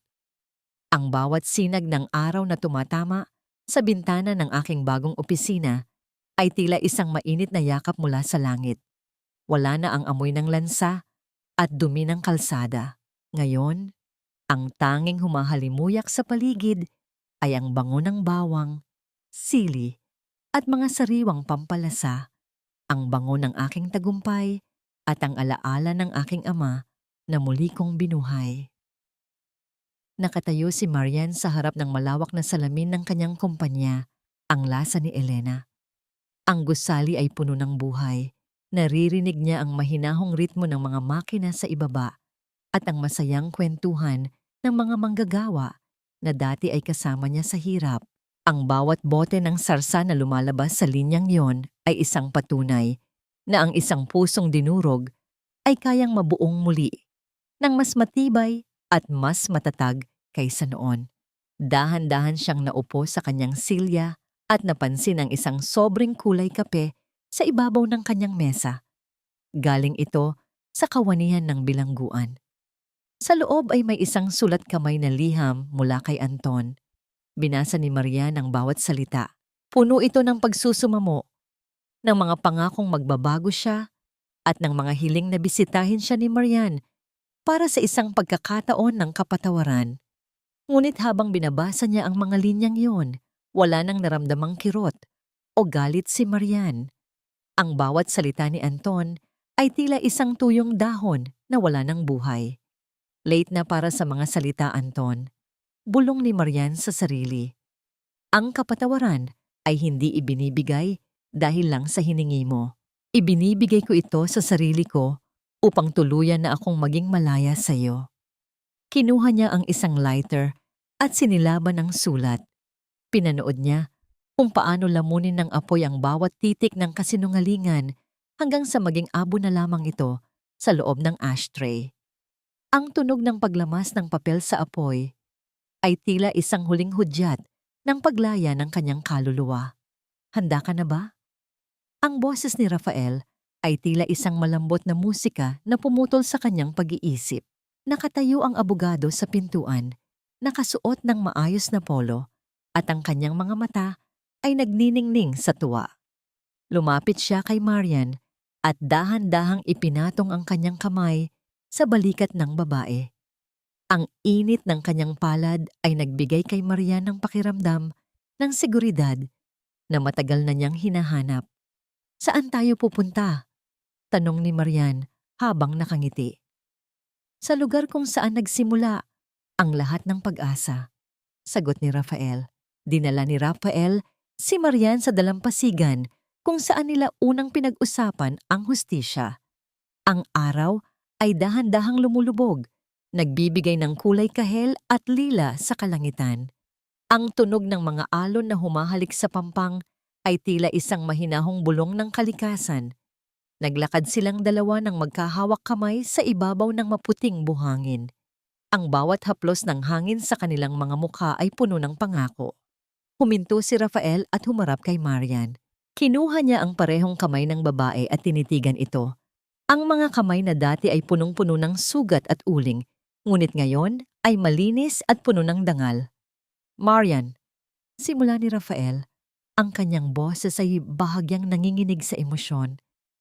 "Saksi ang dagat na ito sa bawat luhang ibinuhos mo. Nakita ko ang bawat sakripisyo mo, ang bawat sakit na tiniis mo, at ang bawat tagumpay na ipinaglaban mo. Hindi kita minahal dahil sa yaman mo o dahil sa galing mo. Minahal kita dahil sa iyong puso na kahit ilang beses durugin ay pinipiling magmahal muli." Dahan-dahang lumuhod si Rafael sa harap ni Marian.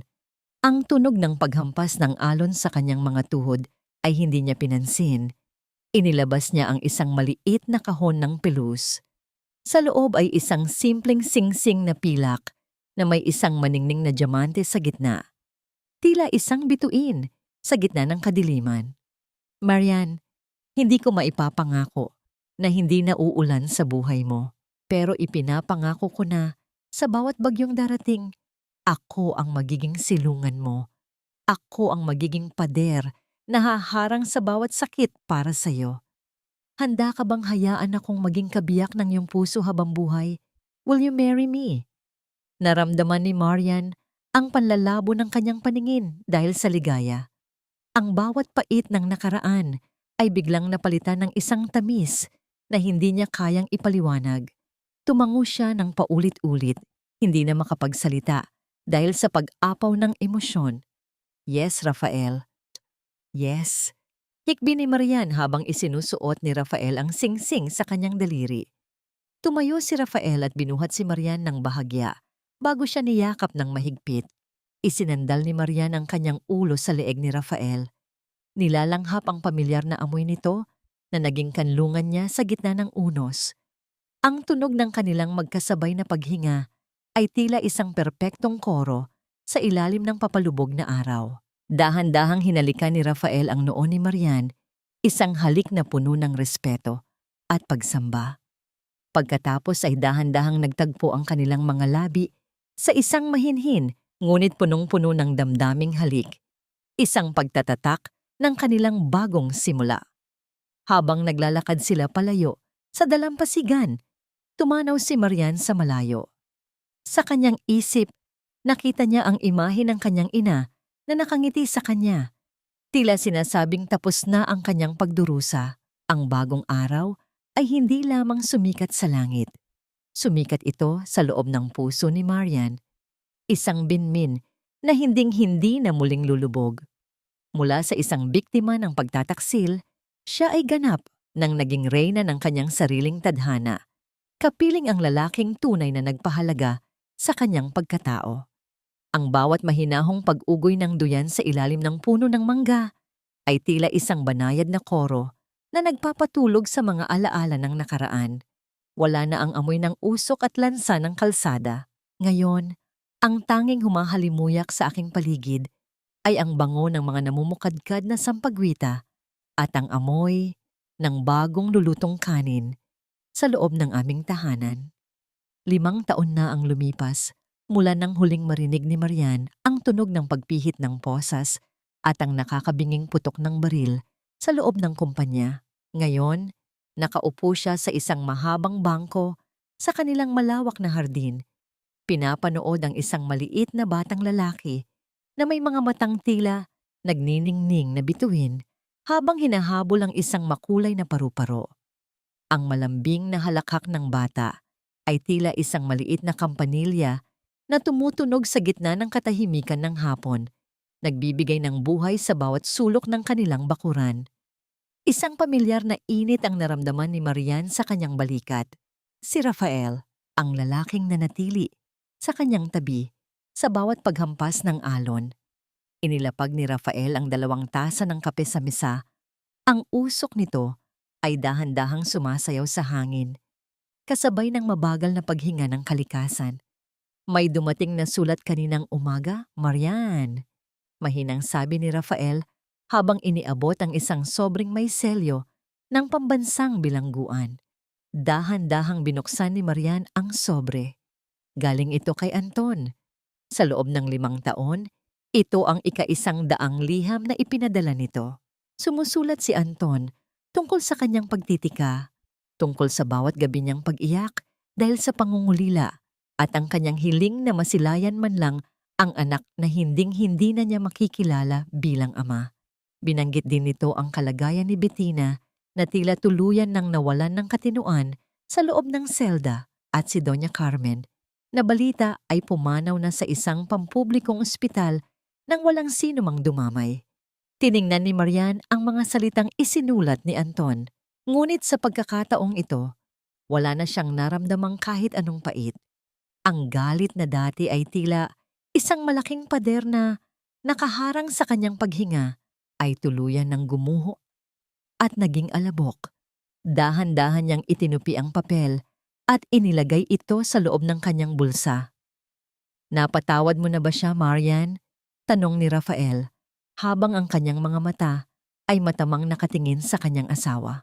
Huminga ng malalim si Marian at tumingin sa malayo. Doon sa kalsadang dati niyang nilakaran ng basang-basa at sugatan. Ang pagpapatawad ay hindi para sa kanya, Rafael.